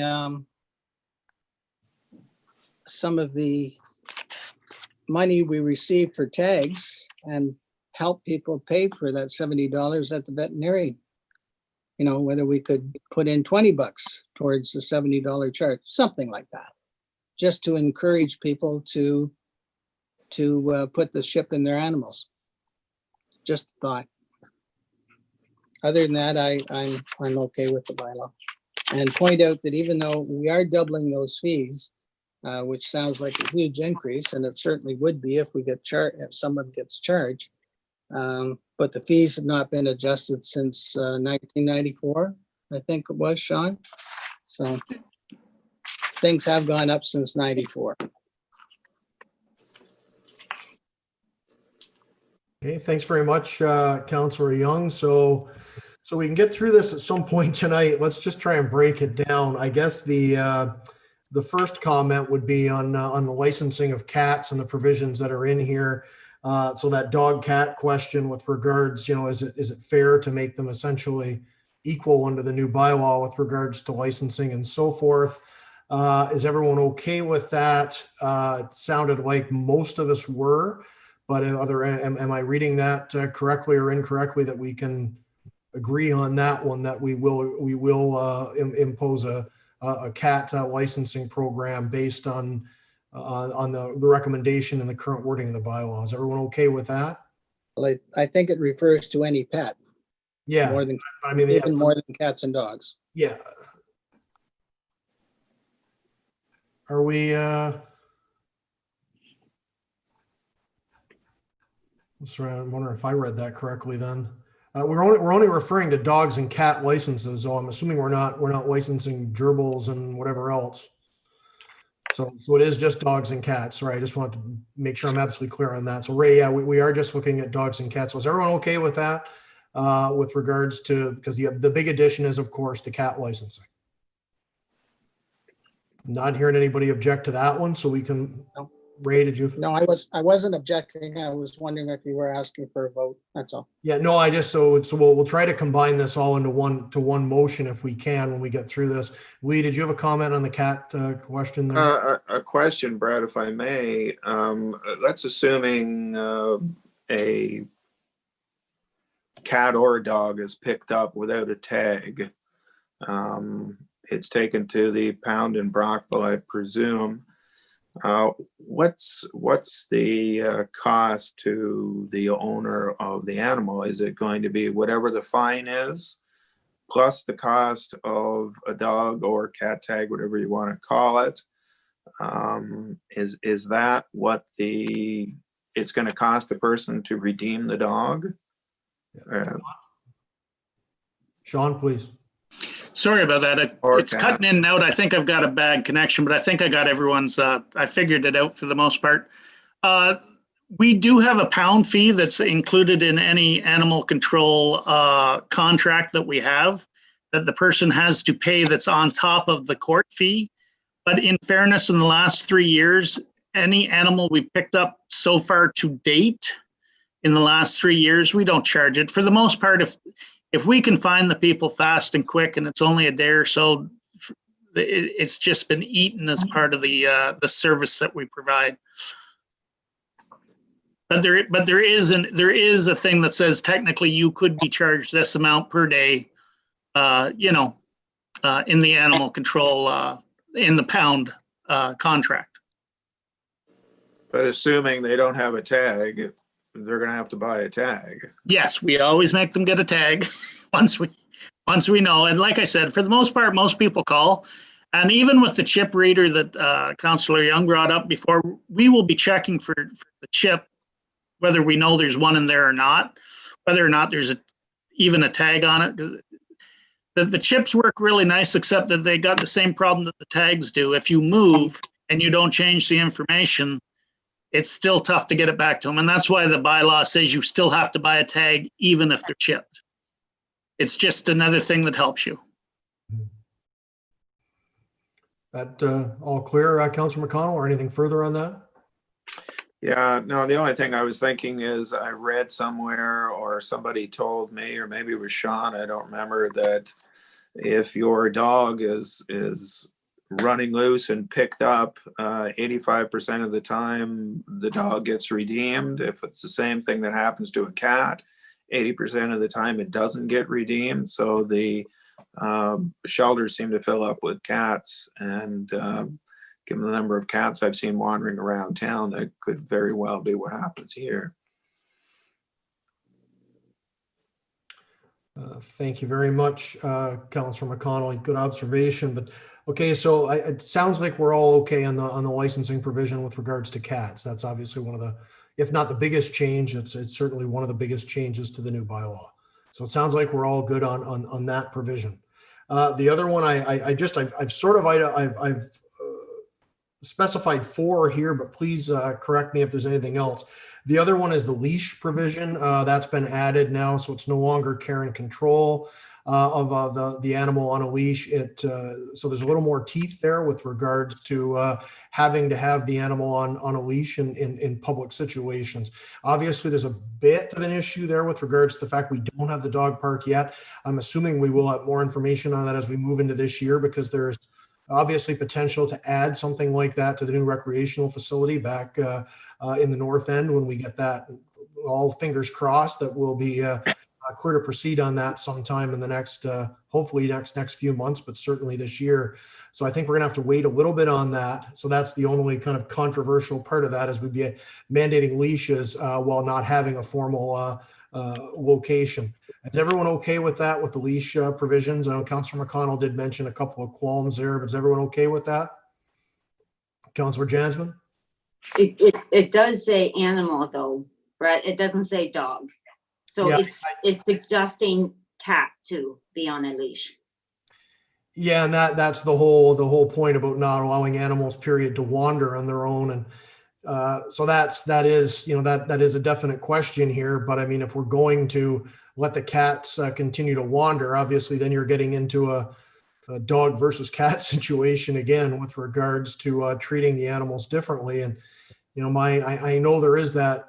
Just speaking for myself here, I know there's always that tradition. There are people that let their cats out at night and so on, and that's always been seen as kind of a healthy way for the cat to exercise and do whatever it does at night. But the problem with that is it can infringe on neighbors' rights to enjoy their property as well. They have been known to kill birds, to interfere with kids' sandboxes, things like that. And that obviously that was noted in some of the public comments that we received as well. So, my take on that. And there's also the animal welfare aspect of it. I mean, we have seen cats go missing, and it's a common thing on Facebook now. And I think we are seeing cats that are either let out at night accidentally or intentionally. I think some are actually getting picked off, for want of a better phrase, from some of the wildlife that goes through town. Obviously, you know, I don't think these cats are all just running away. So I think there's an animal welfare provision there as well. I think it's better to keep your cat indoors, but I'm not a cat owner, so I can't really speak to that. But personally, I don't have an issue with that leash provision for all pets. But and anyone else has any other issues there, like I said, we'll just try to come up with something that works for everyone if we can. But if we're going to have some people that don't agree with some provisions, we'll just have to package it all together anyways and just take a vote. So any other comments on that with regards to the leashing provisions for animals overall, not just dogs, obviously? Okay, so I'll take it that we're in general agreement with the leashing provisions. Councilor Jansman may be objecting to that with regard to the cats. I see her nodding her head, but I'm not hearing that from anyone else. So I'm just going to try to go with the majority here for now, so we can actually get this to a vote before we hit 9 o'clock and we have to vote to extend the meeting. Lee, did you have a comment on that? A suggestion more than a comment. I do at least a once daily walk down along the river and east of the marina, and there are quite a few people from out of town that come in and park east of the marina and walk their dogs down to the far end and back again. That parking lot is very well used, and this bylaw, as far as the dog tags go, is not going to they're not going to be counted in on it. But I think maybe it's important that at some point in time, we station one of our bylaw people, excuse me, at that parking lot and have them explain to the people from out of town that you need your dogs on a leash, because it's pretty obvious they get out of the vehicle right there and have no leash on. It's not like they let the dog go halfway down. Yeah, it's a good point. The other thing I'd add, just my own perspective on the leashing, because I remember when we talked about this years ago, I was actually against that. I preferred the care and control because we didn't have a dog park. And I understand that in especially during the day and areas that are heavily populated with a lot of walkers, we don't want people to let their dogs just run around.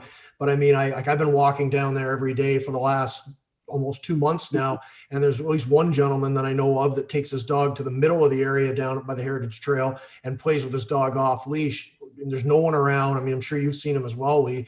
So I wouldn't really want to see us. I don't mind this being complaint driven. I don't think we should be down. I think the reminder is great. I think social media, we want people to be as responsible as they can, but I also don't really care to have us chasing down every single person that's has their dog off leash and responsibly in areas without the general public in there. It's more of an issue, obviously, when we've got people that leave their dogs off leash when they approach other people at the Heritage Trail and in Centennial and places like that, and that's an issue as well. But I think this gives us more teeth to enforce that.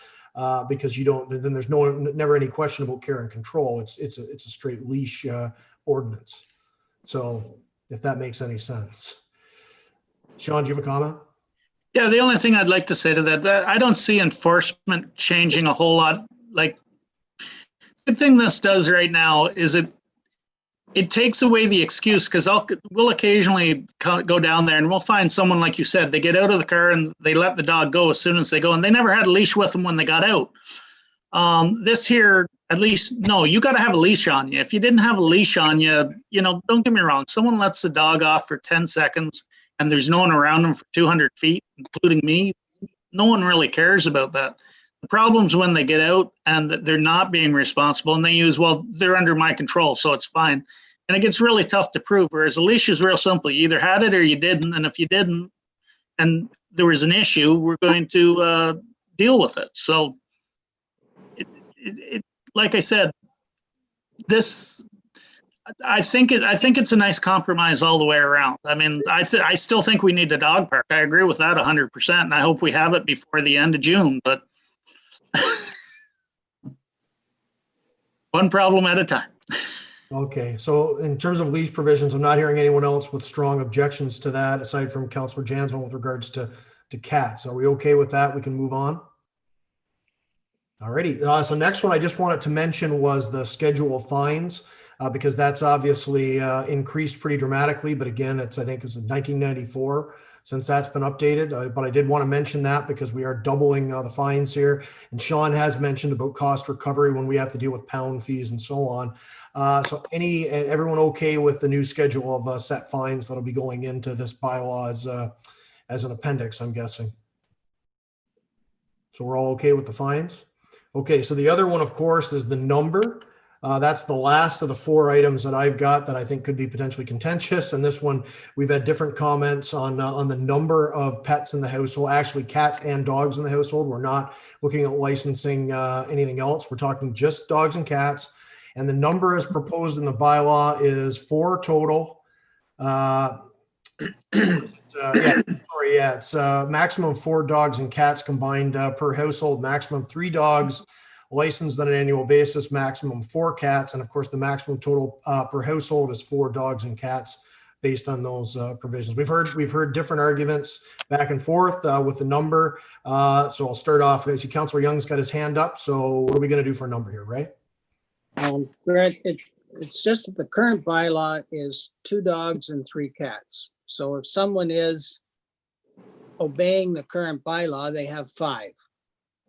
And now we're proposing to move it back to 4. I think it would be easier to just leave it at 5, rather than put some families in that situation where they have to get rid of a pet. Sure. Other comments?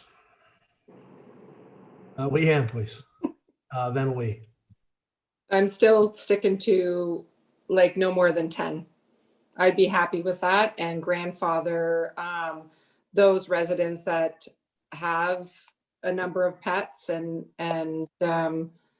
yes, I'm not into limiting how many dogs and cats, but I mean reasonably no more than 10. Thank you very much, Councillor Burton. Councillor McConnell, please.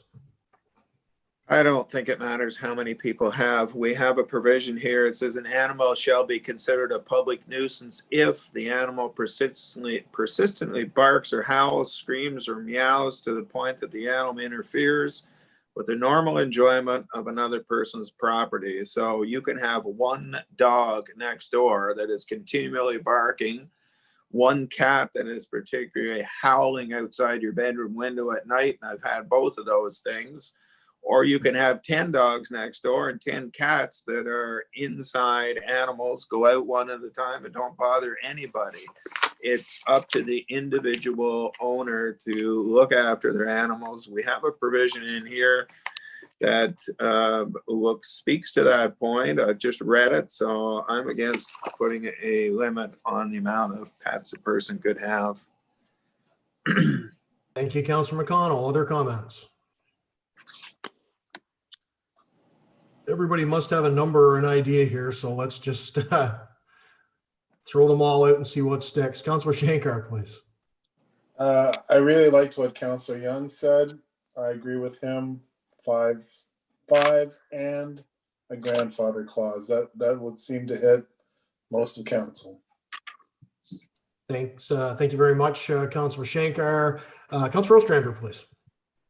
Yeah, I'm in the 5 club as well. I think that's lots for a household. You get row housing and a double or something like that. That would be 10 animals in 1 yard, basically, if you from 2 families. So no, I think 5 is lots.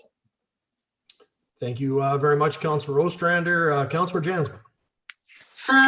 I liked the recommendation of Sean's recommendation of 4, but I would be talked into keeping the current situation, and there would be no need for a grandfather clause because the current situation is supposed to be the current situation, and it goes back to enforcement. It's not that way, that family that wrote, because the current bylaw isn't being enforced.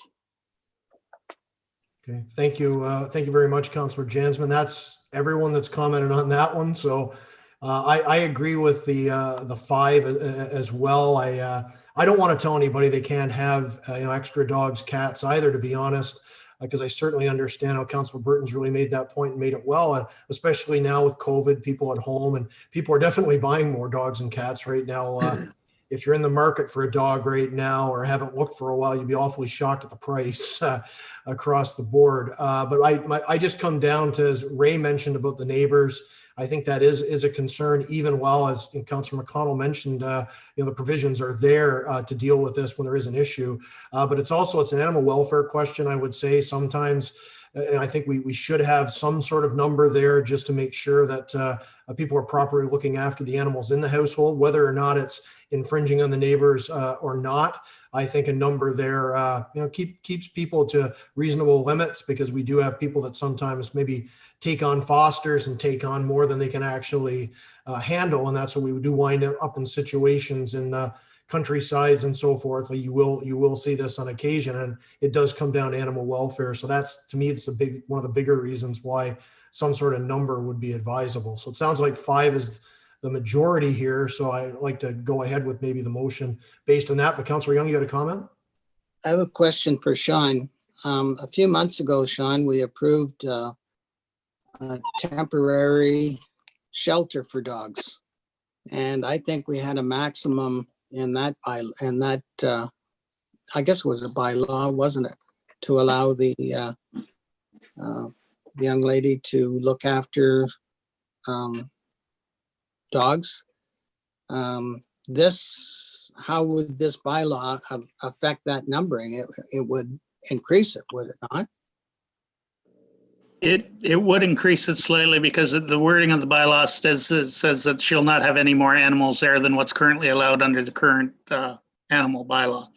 So it's not an issue. It's not, yeah. So we had actually locked her down, I believe, at 2 dogs and no more than 5 total. So now I think what we're still recommending is 3 and 4 with no total in the household greater than 5 is what I'm hearing right now, correct? Yes. Okay, so just so we can put this, Lee, do you have a last comment? I just want to get to the motions. We still have one more fairly extensive item to cover tonight, but please go ahead. I'm just wondering if there should be a provision in there in regards to litters. If you have a cat that has a litter of kittens, that can put you over the limit right there, or a dog that has a litter of pups, either intentionally or accidentally. I was at the vets a few years ago, and somebody walked in with a mother shepherd and a basket with 12 pups in it. It was really something. They each had a different colored ribbon around their neck so he could tell them apart, but there was 12 of them. That's actually an excellent point. And do we like provisions on backyard breeding and so on and so forth here? Sean, do you want to comment on that? We do have something in the bylaw that says that they're not considered an animal till after so many months after they're born, so that if there is a litter, they're given time to figure out good homes for them and everything else, but it doesn't give them an excuse to be allowed to keep them. And like I say, the more the numbers get higher, the more likely you are to have a backyard puppy mill, because they've got 5 or 6 animals that they're letting interbreed all the time. So keeping I understand both points of view. I understand saying let them have as many as they want, but I also understand that a lot of people find loopholes that the larger the numbers are when they're looking for them. So. Okay, so I don't think we're going to come to 100% agreement on this tonight, but I think we're pretty close on it overall. But I'd look for a mover then and return back to the original motion, which reads that council received this report for information and direct staff to bring forward the revised animal control bylaw to the council meeting of February 1st, 2021, with the provision that we increase the number of animals per household to 5. And was the maximum, or 3 dogs and 2? What are the numbers there? I just want to be sure what the 5 is. Okay, 3 cats, or 3 dogs, 4 cats, or a maximum total overall 5. 5. Okay, so if that's good for everyone from the discussion we've had, I'd ask for a mover on that, please. Moved by Councillor Ostrander, seconded by Councillor Shankar. I think just beat your. Any final discussion? All those in favor? Opposed? Will you Now you're looking at me. You're abstaining? Okay, it passes, so it does pass then with a 4 in favor. So we'll bring that back to the council meeting of February 1st for the final consideration. If anybody has anything else they pick up on in the next couple of weeks, please forward that on to Mr. Merriman, and we'll try to get that into the review for the final kick at the can for this on February 1st, 2021, next meeting. Thanks everyone for the discussion, and we're never going to 100% agree on that one because it's a tricky one, but I think in the end we are putting together a stronger animal control bylaw overall, even if we're not all completely on board with the final provisions. So that takes us through the staff reports this evening. We do have 13 resolutions, nothing tonight, 14 under bylaws, nothing tonight, 15 under new business. Any member of council have any new business to bring forward this evening? Seeing no, 16 notices of motion. Does a councilor have a notice of motion to put forth tonight? Seeing no. 17 mayor's proclamations, nothing this evening. 18 closed session, and we do have the one item under closed session tonight. It's under 18.1, identifiable individual. It's a recommendation that council move into closed session at 8:06 p.m. to address a matter pertaining to 18.1, identifiable individual. That's under section 239 2B of the Municipal Act 2001, personal matters about an identifiable individual, including municipal or local board employees, and that the CAO, treasurer, clerk, deputy clerk, and fire chief remain in the room. Could I ask for a mover, please? Moved by Councilor Ostrander, seconded by Councilor Young. And we'll have a quick 5-10 minute break before we move into this, but we'll call the vote now. All in favor? Motion is carried, and we'll move into closed session. Try to come back about